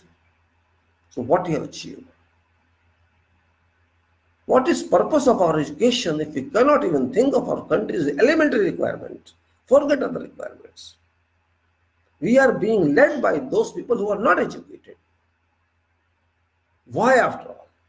What's our interest? Why I think this way, you think this way? Why don't you have courage to change this nation? Social change we have studied, we say there is social change. Yes, social change is continuous. But social change is one part. You have to change profession, you have to change quality, you have to change safety. Even safety is not bothered about. Quality is not bothered about. So many qualified engineers are doctors, and there's no quality in works. There's no quality in products. There's no quality in health sectors. People are sick. Even so many doctors, so many nurses, so many compounders, but health is not valued. What does this mean then? What we are doing? After all, why we are wasting our money? My question is same. This revolution of CA and all that is a cumulative heat. You can say heat release. This is heat release, anger release, this aggression of people. This is not simply confined to CAA, NPR, NRC. This is a cumulative anger, anguish state that clubbed in your minds of every citizen, and it's burst in 2020. Is going to post those corrupt politicians. But they thought they can play with people. Of course, they played with our sentiments. They played with our emotions. They played our, you can say, trust. Not only this, but past also. All played with public. And public was used an objective for their game of politics. We were football considered by them. We were cricket ball considered by them. And we were vegetables considered by them. Use and throw, eat and throw. We were not considered human beings. We were not considered those people who seek something. Just use them and throw them. That sort of politics we had. This was rogue politics, shop politics, commercial politics, industry politics. This has to change now. Yes, we have strength, we have students, youth. Only they can change because they are future. I am not future. I am near my eternal, and many of like me are there. Yet we are supportive. We have to support such revolution which is in country interest. I am not interested what government has to think of. I least bother about that because government is not thinking for nation. Government is thinking for its survival, and that's not required. I do not like a government which runs away from its responsibility. I don't like the government, whatsoever government is there. If you run away from responsibility, you can't be even called a government. If my head of this country cannot take any responsibility, so what for is there? If say there's a demand of something, people are crying, and you are ignoring them, in place of helping them, you are suppressing them. You are using your police force against them. You are calling them by bad names, bad terms. It's really very, very serious issue. It's very, very negative issue. Because you are head. You are responsible for this family of 140 crores people. You are not helping them. This is a drawback on your characters. Plainly speaking. What is purpose of police? What is purpose of police? You think there are 50 crores illegal migrants in this country? You think that? How many illegal migrants could be there? Can't you find out where are they? What do you want actually?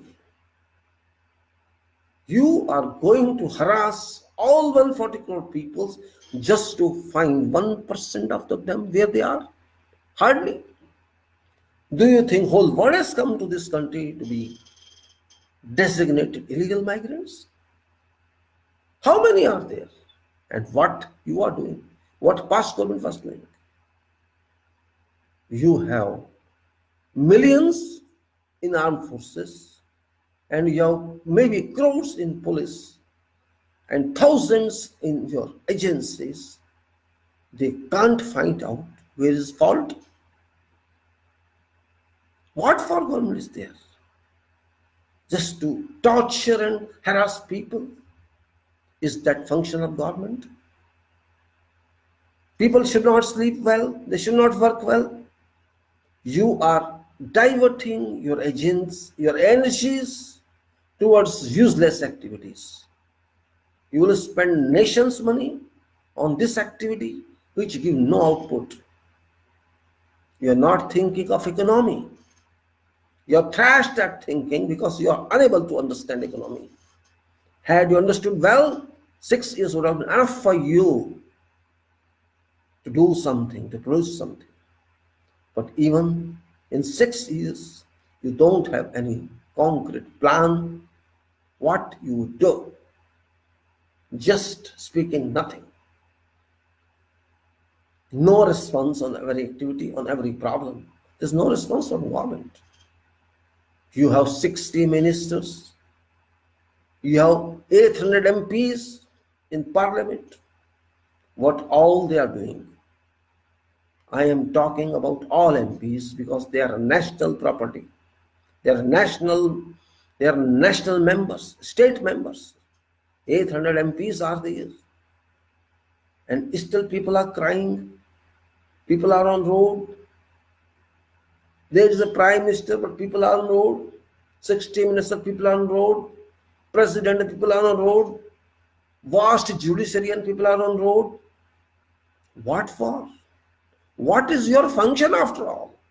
A combination of a triangle of judiciary, legislative, executive. What public is getting out of that? Where is our money spent on? Deficit and deficit of union budget and state budgets. Where is money going? Is this not a question to be discussed? Not an issue to be conferred on? We are not doing that. Just playing with sentiments of people, arousing their sentiments. After all, there is a limit to digest. If you are having responsibility, you do that. Commit.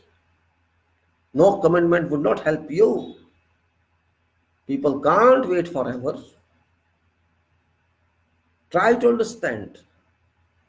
How long can you run away from responsibilities? You cannot run away. And if you are so weak, you cannot respond to people. Don't forget they are your people. They are not people of something else, some other country. They are your people, of course. They are bad and good both, but they are yours. It's country's people. And you have to deal with them ultimately. You cannot avoid that. Because your government, your state, parliament in MP's hand and executive in PM's hand. Responsibility lies on parliament. If laws are bad one, they have to respond. We are paying to 800 parliamentarians for what? I wrote this question to my MP, my area MP, about 1.5 weeks back, asking, why did you support this legislative piece? You are an advocate. You must know what is constitution. Do you think yourself a slave to someone just to say yes or no without even understanding what you're thinking of, you're doing about? That MP did not even respond. I wrote it on his Facebook and I wrote it on my Facebook. There is no reference, no answer. Who shall answer? It is your job. You approved this. Explain why did you approve it, on what positive point or what negative point. Both houses, I don't care whose majority is there or whose majority is not there. Once something is approved and President assented, it is responsibility of everybody to respond. But no respond. That person is from BJP, he would never respond, I know.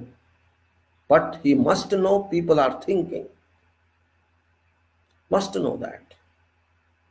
It's not Prime Minister only to answer. No, I don't accept this. Prime Minister is nothing to do once it is approved by Parliament. So every MP is responsible, must respond on every act what they pass or every deed whatever they agree in Parliament. So system is at fault and our courts, they are silent. Let them be silent, no problem. What can I do and what you can do? But people don't stop, remember. Either they never come to say anything, or once they start saying, then nobody can answer them. We are no smart people in our country in government, those who can face people. This is unfortunate. Dynamic government is that who listens and solves problems of society, of nation. That government we are missing, unfortunately. Last time, before 2014, when Anna revolution was moving and all these people, you know, RSS guys supported that movement, BJP supported that movement. That time, huge voice was created as if nation had burned. Lokpal, Lokpal, Lokpal. Anna brought that, Kejriwal, Singh, Kiran, and many more. They were talking as if heavens have fallen, but government talked to people. Prime Minister talked to people. They resulted that. Of course, might be they were not very good. I can accept that. But they affected something. They were not tired. They were not timid. They did something because they were professionals. They thought people are there. But now, people are not there. People are commodities. People are dead objectives. They are sending police. They are issuing orders. NSA. What for? What has happened to nation? What has happened to nation? I don't understand. What national security is affected? What? People are speaking. NSA? Are you in minds? Your mind is wrong. People have a right to speak. They are talking for rights. They are talking for their survivability. They have something wrong in their mind or right in their mind. You resolve that. Rather than this, you are doing something else. Means you think force can suppress this? This police force, they can stop this? Never. Once people speak, everybody is silent, remember. And when people don't speak, you will speak too much. You are not digesting public. And that's your children. Students are your children. And you're not digesting female power, woman folk. You're not able to digest them. You are cursing them. They are paid. What nonsense. What nonsense. You think the political rally? This is Modi's rally? Or this is Rahul's rally? What rally is that? This is public voice, public aggression, public anger. This has too much heat. That much thermal energy it has. If light applied on your face shall burn. That much energy this heat has. This dynamic energy has. You never can imagine that because you are not experienced to handle nation. You are not at all experienced. You are experienced only to speak and to fulfill public emotions. Arouse your emotion and get votes. Time of that is gone. Forget vote now. Vote has become valuable now by this revolution. People shall understand meaning of vote. Till now they just voted without understanding meaning of vote. Now a time has come. Vote has been defined and shall be defined. What is vote? Vote has a meaning. Vote meaning shall be understood now by these people who are crooked. Because vote old meaning has gone. I vote this prime minister for hell with prime minister and hell with everybody. Vote is for work. Vote is for dynamism. Vote is for those who shall solve problem. Who shall solve our economical problem, our social problem, our agricultural problem, our defense problems, educational problems, science problems. Vote shall be for those If a government that cannot even help support education system, what that government is? Third class government, I can say. Education, which is future, permanent future, which is mind development, which cannot be measured in terms of achievements, no, but long-term achievement. It's investment. You are not even spending that money. You want leave to people to do whatever you want. You are making a country, or you are making a what you call this stable. What you are making? You think people are horses, animals? You leave them, let them graze themselves. How can they? Education takes time. It makes a country. It makes society. It constitutes think tank. You don't have any think tank. Whatever think tank is developing, you are stopping that. Why? You think money belongs to you? It's public money. It's public money. It's not your personal money. It comes from tax collections. You have to value that. You have to save that. You are spending a lot on your advertisements. You and many more. All are spending money. You are not able to spend on education. You are not able to spend on health. You are spending on police to beat people. You are spending money on causing atrocities to people, innocent people. There you are spending. You are spending on your travels. You are spending.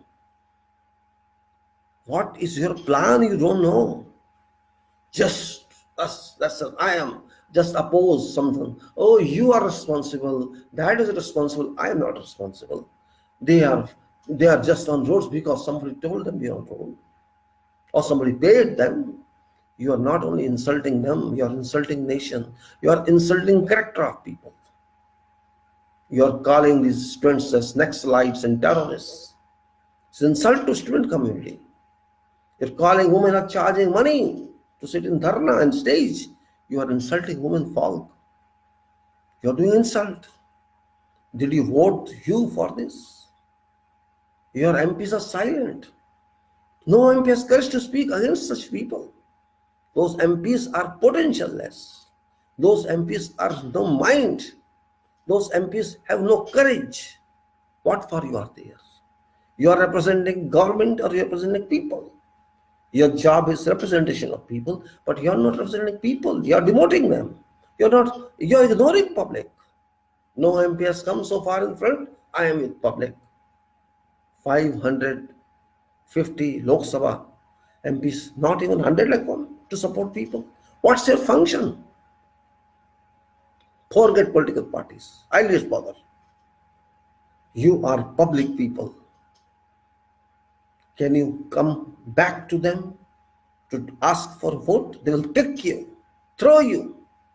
That's what you deserve. New leaders would emerge now. And from these only. And you will be out. That's your future. I'm telling you today. Your future is black, dead. Entire election scenario is going to alter in coming years. Those who think they are born for this post shall be nowhere. This is called change. Constitution is existing, it's not dead. And your Manusmriti idea is a foolish one, which can never be realized, never be approved by society. Maybe some percent people are there, 5% people, 2% people who are hell-bent on that. Let them be there. Who bothers about them? When public stands, remember all these power brokers sit. You are enjoying power till now because public had been sleeping. They had been sleeping, for sure. 7 decades they sleep. Congress made them sleep. Other political parties made them sleep, and now you made them sleep. But you are also responsible to awaken them. You caused some error with your enthusiasm, and people came up. Few have risen. Few are rising now, all are getting up. Public understands what is your intention. People want peace, people want economic development, people want health development, people want industrialization movement, people want all advancement, people want job, good education, good structures, all that people want. But you only want power, that's different. Because your 6 years clearly speak you have done nothing. And this is what you have done, creating problem, creating panic among people. First time, I never experienced like this since my childhood. I never ever observed our scenario, public scenario in this form that's happening now. It's really outstanding, remarkable, extraordinary. I have seen with surprise. We used to say, oh, this community people, Muslim people, are not very well educated. They are not intelligent. These females are suppressed, oppressed by their husbands, by their domination is by menfolk. But you see now what's happened. I'm surprised to see them. Frank speech, explanatory speech, expression of anger coming exposed. Well, I think these are very dynamic ladies, young girls, kids, seniors, veterans, all. I think they are better than their menfolks, maybe. Maybe they are better than their menfolk. So strong statements, so good expressions of their mind, so much communication power and courage. You may say they are in group. Yes, they are in group. So what? Democracy means group. Democracy means masses.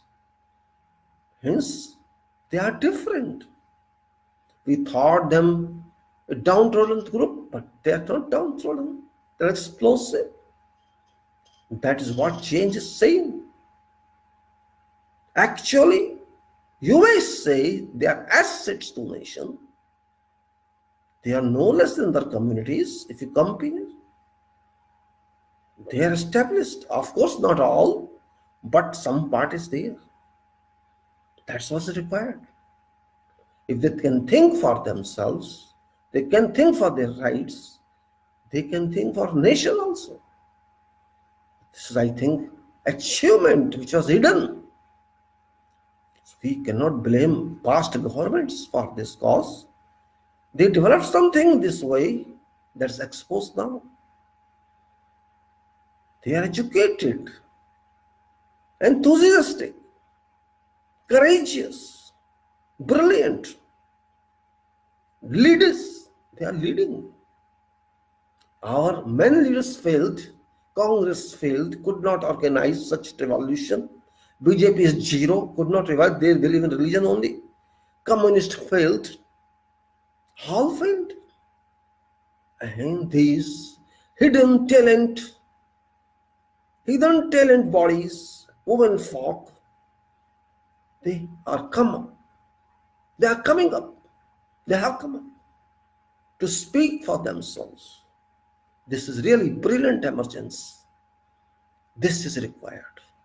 A new angle has come up. A new projection has come up.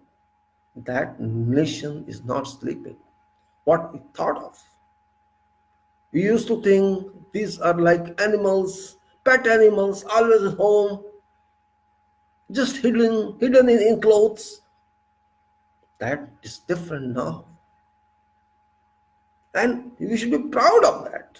I have complete pride in myself that we have such potential in our country. Such energetic women there are. So we should not be worried about future. We should not be worried. They may be Muslims or they may be someone else. After all, they are nations. So you think you can encounter them? Never. If government thinks that they can play with them, then government is full of foolish people, I can say. They should open their eyes, their minds, and treat them valuable and change attitude. Nothing is permanent in this world. If our women folk are rising. It's very good for nuclear family as well as for national family, because they can change everything.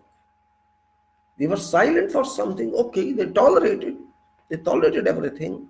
They tolerated their families, they tolerated their husbands, they tolerated their manpower, they tolerated government, they tolerated everything. This means they are having tolerance power as well. Tolerance power, resistivity, power to speak, power to express, power to sit on roads, and power to challenge. What else do you want to lead? What else is required? Power to hide? Power to run away from people? No. Face people. Until you face people, you cannot understand what is required. Our government is government of, you can say, timid, coward. Our government is full of coward ministers. All are coward. Just they want to create friction among various groups, communities, nothing else. And that is their shop. They want to keep that shop open. But that experiment, that proposal, that ill thought has gone in vain. And that is very good. They thought of something else and something else has happened. And all their plans are baseless, starting from 2014, you can say. Whatever they did, all collapsed. And this is very bad for us. I would be very happy. I would be the happiest person if that would succeed. But that didn't work, which is against our future.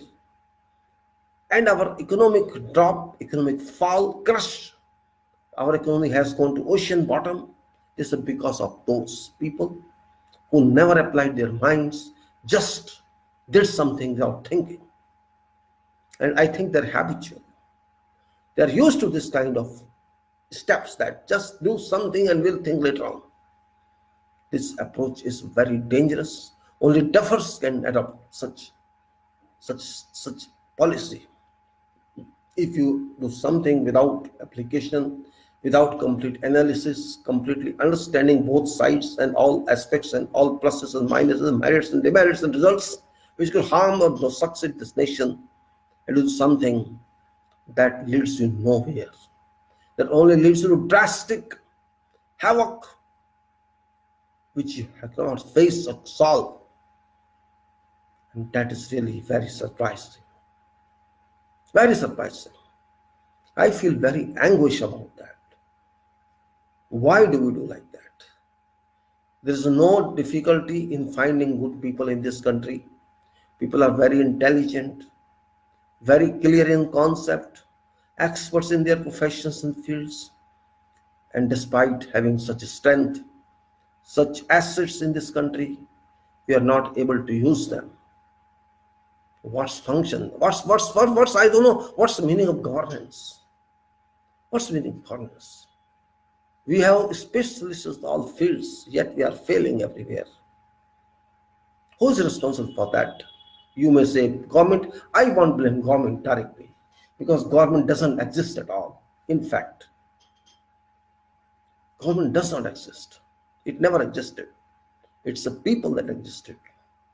It's people's mandate. And people don't know how to elect people, good people. That is the problem. We people actually overwork, overact where we fail. We are very weak in our emotions. This is our fault. We are emotional country, emotional people. We are swayed very easily. Anybody, whoever can sway us. If somebody, respects us, we think, oh, we are honored. Just like if somebody call me, sir, we feel very happy. If somebody doesn't call you, sir, just take your name. What sort of, is not respecting me? We have bound ourselves in such type of approach. Means somebody should call Shrimanji, Mr., Sir. That is our hunger, everybody's hungry of this. Oh, this guy didn't call me good morning. This is a bad person for me, bad guy. Good morning is more important to me than my work. If somebody folds hand before me, I feel very happy. If someone touches my feet, I feel very happy. This is our requirement only. Nonsense requirement. Why you consider you relate to that one? If somebody doesn't call you sir or boss, what you have lost? It's not part of duty of that person to call you sir or boss. That person has to work for you, and you have to work for someone else. That is better, or just be happy with that, sir. This is foolishness. Title, address is not important. Your performance is important. You are not speaking with respect. They say, what respect? Respect cannot be taken by force. Respect cannot be pulled. It has to be earned. Your work demands respect. Your work automatically imports respect. Your performance automatically imports it. If you are a good person, if you are a performer, if you benefit others, you take care of everything, certainly people shall respect you. They will be forced automatically to respect you. Nature will change. But if you say, no, you first call me, salute me, then talk to me. That cannot happen. Because you are not worth work. Why should I respect you? When you're damaging my society, you're damaging my country, you're doing nothing what you're supposed to do, why should I respect you? Respect is not free of cost. Cost is work. Work anywhere in the world. If you don't work, nobody will respect you. And if you work, everybody will respect you. Good morning, good evening are separate. Salam alaikum is separate. That is personal relation. But if you work, people shall come to you. They will follow you. Automatically it happens. You keep yourself working, you will earn two types of people. One, those who respect you, and other class who oppose you. That is also there. If you work very good, efficiently, punctually, regularly, and means don't leave any stone unturned. Your performance is perfect. There's a group of people who oppose you secretly. What you are doing? Why you are doing all this? Are you getting paid that much? Are you what benefit you are getting? Just work according to rules. People are there because they don't know how to work. And if you are working, they have to work. They want to avoid work. You understand what I mean? If you work, there's one class of people who will come to you to demand more work or to appreciate you or say you are right, do this more, which means this is a different promotional way. Otherwise, why you are doing this? So which sort of character you want to get, you have to decide. You have to decide that work standards shall bring respect to you, not otherwise. It applies everywhere, in every institution, in every field. You may have legal power, but you don't have work power. People shall not like to respect you, though they will be forced to respect you. That's something else. But they won't respect you by heart, by affection, just by force. And that respect is not called respect. That is called arbitrary respect. Means you have to respect me, that's all. Same thing I'm telling government. You have no performance so far. You did not do anything. So don't expect, don't accept, you can say people should help you or respect you. People can speak anything to you because they are angry. They are angry. And they forget then everything. Once they are losing, they are losing money, they are losing time, they have no jobs, they have no hope in future.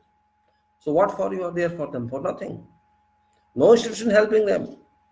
Problem is that you are not helping as government, legislature has gone away, judiciary is sleeping. Who is helping them?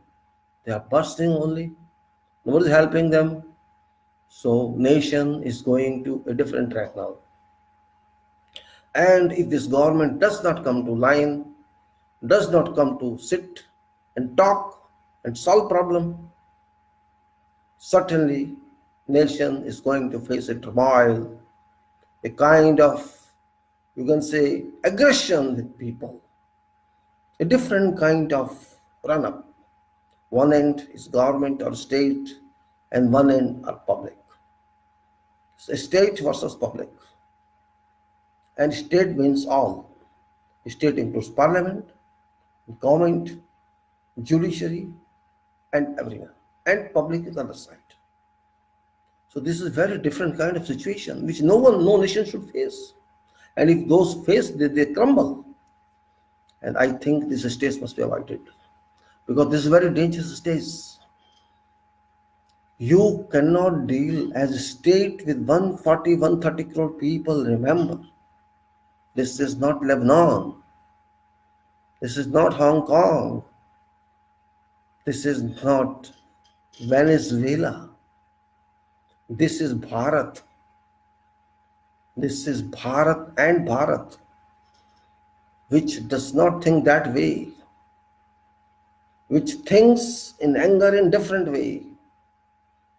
They are ready to lose their life if people decide that way. Remember, you have to come down or else you have to go forever. There should be no one in future to take your name even. If you want that future, fine.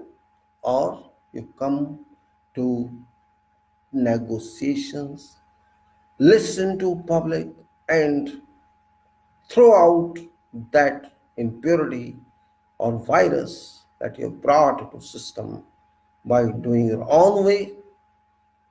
Do not try to even think of removing this constitution from system, because if you do that, you remove yourself first and then think of that, because you have undertaken oath under this constitution and you cannot challenge it. To challenge that, you leave first and go, then challenge. Same thing, you have come to power by supports of these people, their vote, and you are challenging them. If you challenge them again, you leave your position, go away, then come back.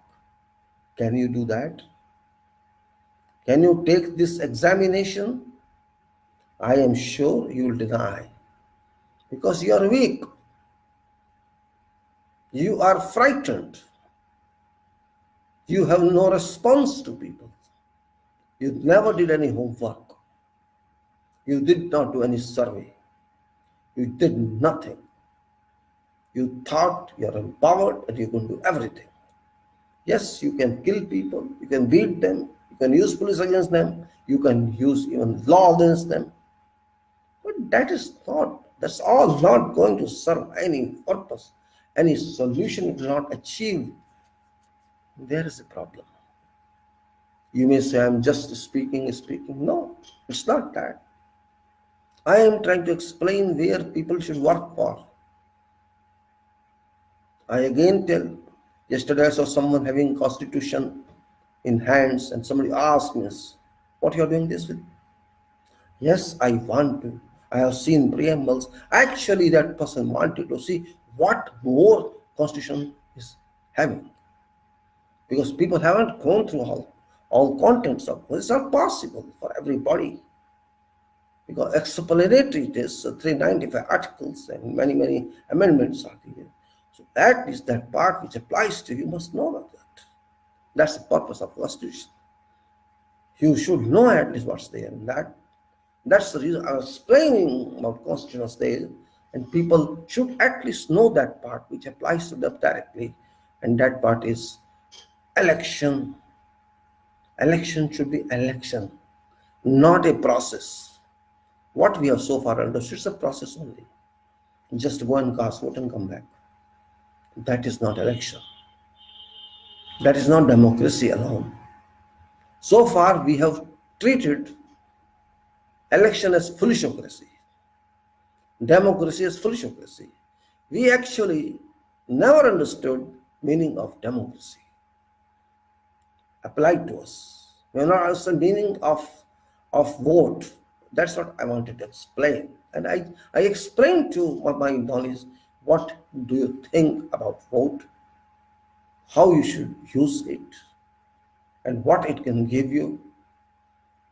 That is important. Just vote and come back and sleep is not voting, not election. Because you are forced to elect someone. Why you should be forced to elect someone? If a political party floats a candidate and you have no option, you think, you say, oh, I know choice, I know this candidate or that candidate. There are three persons, I have to vote out for one of these three. If this is a force, then if you don't have any option, because you are neglecting all others, there may be 20 candidates, there may be 50 candidates, depends. You're just confining to consider only two or three and then remaining all around. That is where you fail, because you have decided only this or that or that, not other one. There is where failure. It's failure.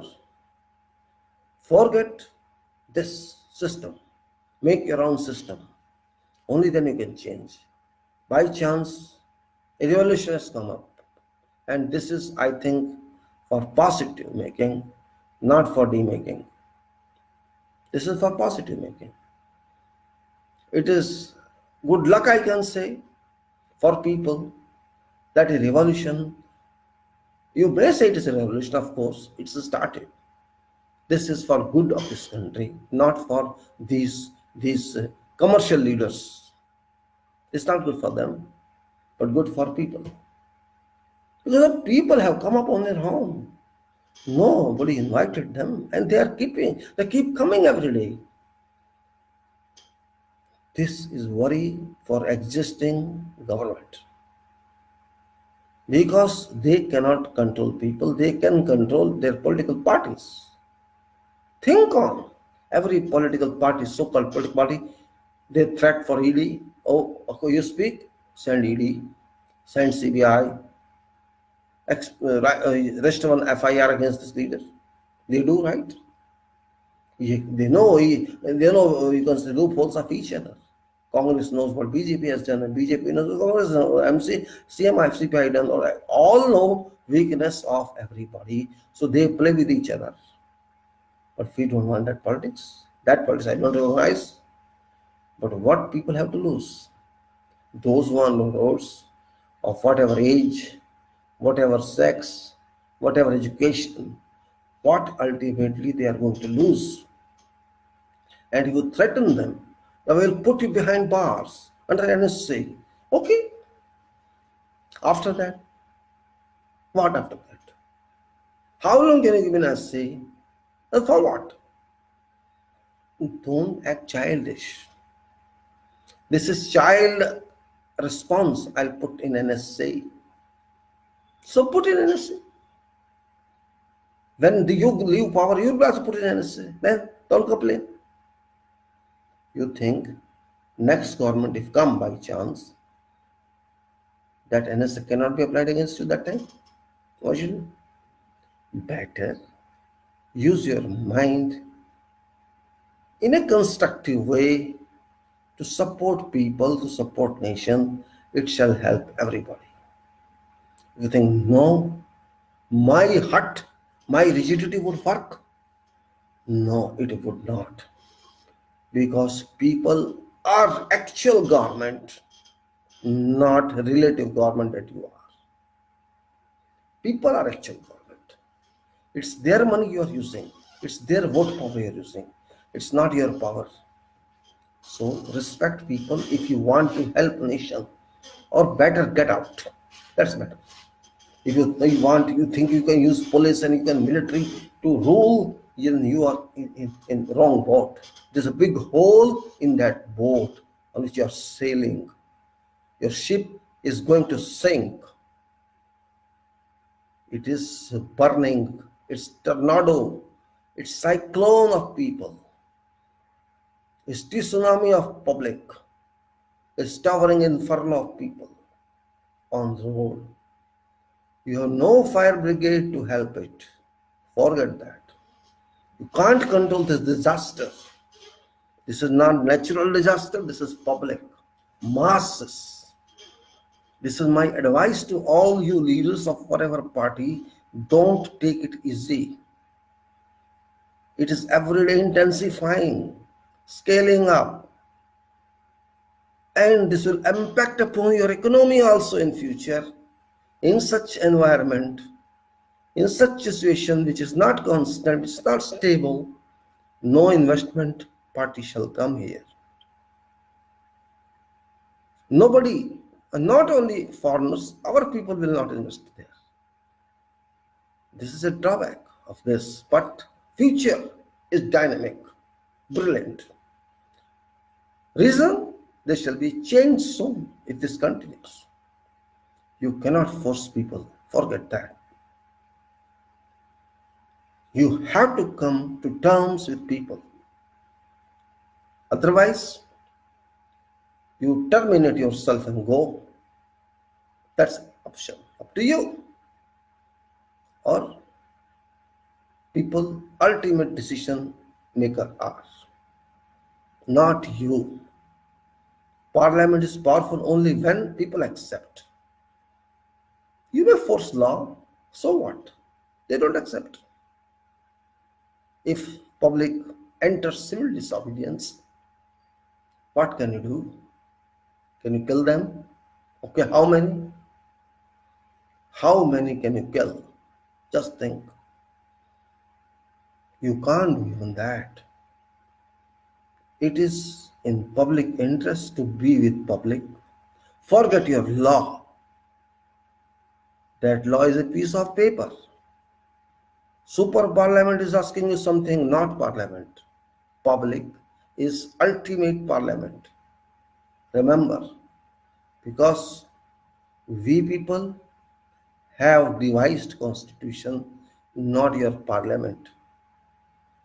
It's people of this country who have devised constitution. They adopted this constitution. They legislated this and they delivered it to themselves. This is constitution. So it is people who are above this constitution, who are author of this constitution, and only they have right to check it, to talk of this. You are only parliament, only government, one of institutions.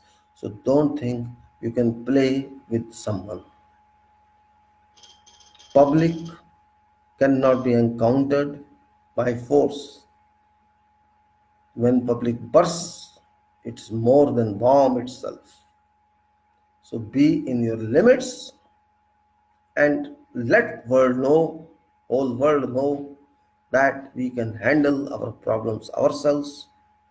We cannot be taunted and teased by world. What a country it is. They were talking of secularism. They were talking of democracy. They were talking of republic and socialism, and see what they are. They can't even handle their people, their youth, their women. They would say that. Though they may be the same, but it is easy to pinpoint others rather than yourself. So you have no answer there. And it's not only happening in this country, this is happening everywhere. Because you have touched heart of Constitution, you have touched the spirit of Constitution, willingly or by designs, it's you know only, not to me.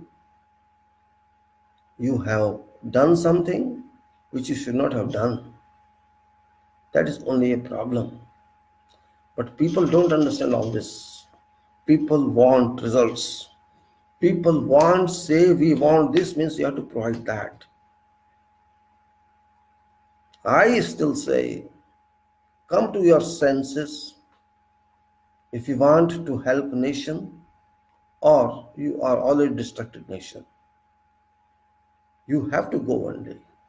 Even if you force your municipality, who bothers? Who bothers about that? Until Constitution exists, nobody bothers about that. And Constitution cannot be removed because you have no right to do that. You have come under Constitution. You have to remain under the Constitution until people decide separately. Yes, if whole public decide that we have to reject Constitution, that's something else.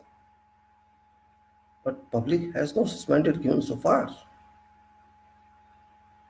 You cannot decide by force. You have to use diplomatic power. You have to use humanity, mind, soul, and only then you can reach some solace, some peace, tranquility, avoiding turbulence, avoiding fire. If you can do that, that shall be called intellectual work, intelligent work, or else it is duffer work. If you don't care, it's duffer. It's called duffer work. If you want to be designated duffer, or you want to be designated tricky, or diplomatic, or intelligent, you have to decide yourself. Remember, your acts will be remembered in future, not something else. I remember statement once delivered by Dr. Manmohan Singh. Once he said, if these people come to power, this country shall face problems. That times people took it very, very lightly. Oh, he is talking because of himself, or he wants to stay in power. Also, means we took that very differently, which were actually our mistake. That person was right in saying that, because this what we are saying is the same thing. What we are watching today, what we are seeing public reaction, it is same thing. Only expression was different. So what has happened today is really this devastating, completely devastating it is. And where I feel we should be serious about. It's not question of future of one or all. It's question of our fortune as well as status. How you live your way, it grows status also. If our students, young one who are studying or shall find problems in future, same problem future will find that you have to think for. And if you cannot think for, nobody is coming to think for. People just enjoy, oh, what sort of country is this? See, they used to talk too much and this and that, and we are this and we are that, and see. And remember, you have about, I think, 15% Islamic population here. That is, of course, around 20 crores they are. Maybe other people are there. Even if you decide in a different way, say, just say arrogance, or you just forget constitution, you cannot expel this mass of 20 crore or more out of your country. There is no way. And you cannot enslave them as well. No way. Just keep in mind these parameters, these characters, if you want to understand something. Remember what Vajpayee Sahib said once. Remember that Prime Minister, slain Prime Minister, what said? Even if I say same thing what he was saying, even if you decide that you cannot do that, better be human being. Yes, you are from RSS. I don't mind that. Leave that separate chapter. But currently, God has placed you in a position which is very responsible. Better conduct that way, that responsibility conducive way, or end your position and leave. Otherwise, you are meaningless member of parliaments and government, both. Meaningless, no purpose. And also to opposition people, you even could not oppose successfully. You failed to oppose. It is people now who are opposing themselves. It's people's voice that is coming up, not political opposition. It's unfortunate that we are so slackening, we having so weak opposition in 2020. They have no words to speak. Where we lack, and still they are BJP and Congress and all that they're encountering each other without any meaning. It's people's voice. Your voice is useless now.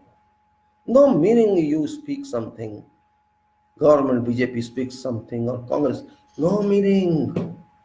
People are there. You have to listen to them, all of you. Or forget in future what you would be. Public will take over. Students will take over. They are future leaders, not you. So this is very grave point to understand. Cannot take people granted. Cannot take people granted because people cannot be granted. People are people. Nation is nation. Power is power. Responsibility is responsibility. Objective is objective. Again, remember, it is not your personal property as said every day. It's nation Bharat, which was independent, which is free, not because of you, where you are enjoying power now. It's not your achievement, your forefathers' achievement. It's achievement of someone else. Unnamed, those powerful souls who lived with no benefits, who got no, you can say, no results, no fruits. They laid their lives for this freedom which you are enjoying today. You think of those souls and therefore listen to do if you can. Or understand. No need of explaining. People don't have jobs. You have to create jobs. Can you? Very important. You thought that this nation can be managed. You thought to manage it. You forgot that management is not easy. You forgot that management is not required. Problem solution is required. Management has many meanings, Oh, we will manage it. Management has got many positive and negative meanings. Sometimes to do abuse is also management. Sometimes to ignore is also management. Sometimes enrich is also management. Sometimes giving promises for nothing is also management. You are used to that, I am sure. You can promise and later withdraw. And political power nowadays, what they do? They say something today, it comes in news, and say, oh, no, I didn't say that. My interpretation is taken differently.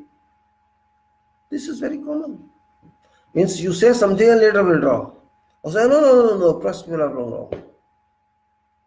This means you are used not to explain clearly or not able to transmit whatever you write. So that is not very good consideration. That is really bad. Not good. Nation is not watching at you alone. Remember. Nation is watching public now. You are nowhere. Parliament is functionless. Executive is gone. There is no one. We people of Bharat, India, having resolved to constitute ourselves into sovereign, socialist, secular, democratic republic to secure to its people justice, equality, and liberty. This is left.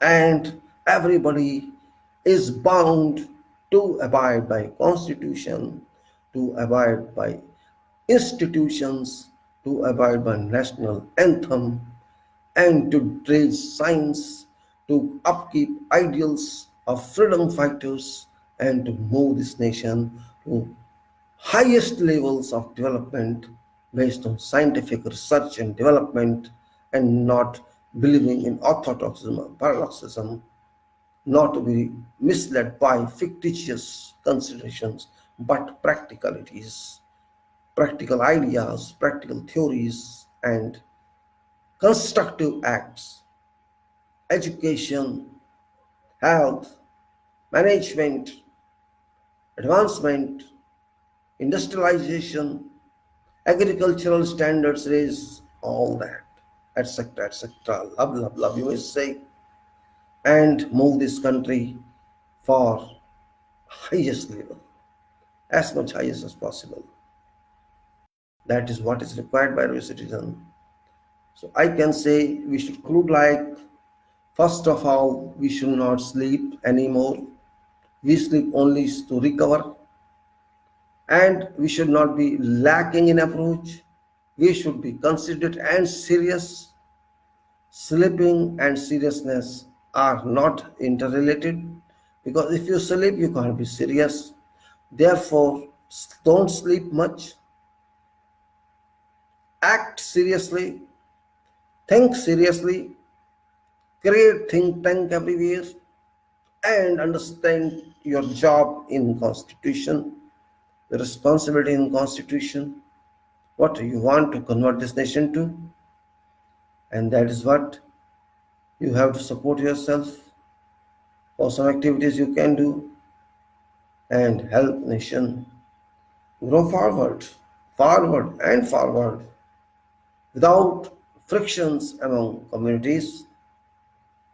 If you can do that, you will be fortunate enough to maybe aspire. If you can do that, you will do a lot for this country. And if you cannot do that, then you always suffer at hands of these people. You have to understand your value, your vote, your power, and you have to tell others also what is actual. Until you do that, you cannot move, believe me. So conclusion is, don't trust anybody in government or in a position. They are all businessmen, business people, business of politics, business of election, business of seats, and not your support. Make support by yourself. New leaders are emerging, they would come. Scenario is going to change, real republic is going to come. That is what is seen. Republic started that day when revolution was initiated, and it's mounting. So this 2020 Republic Day has already started, and how long it shall go, nobody knows. That was happening. With this, I would say, I take your leave and hope that you would understand something. I could not translate it some Hindi language because of time shortage now, and it cannot be spoken in just 1 or 2 minutes. So better we keep it in this language. English is also our language. We cannot deny that. Communication language, at least, where all people can understand. Of course, it's not very good English, just a communicative English, easy one, and I think it will work. We will talk later on. Thank you very much. Jai Bharat. Vandematram.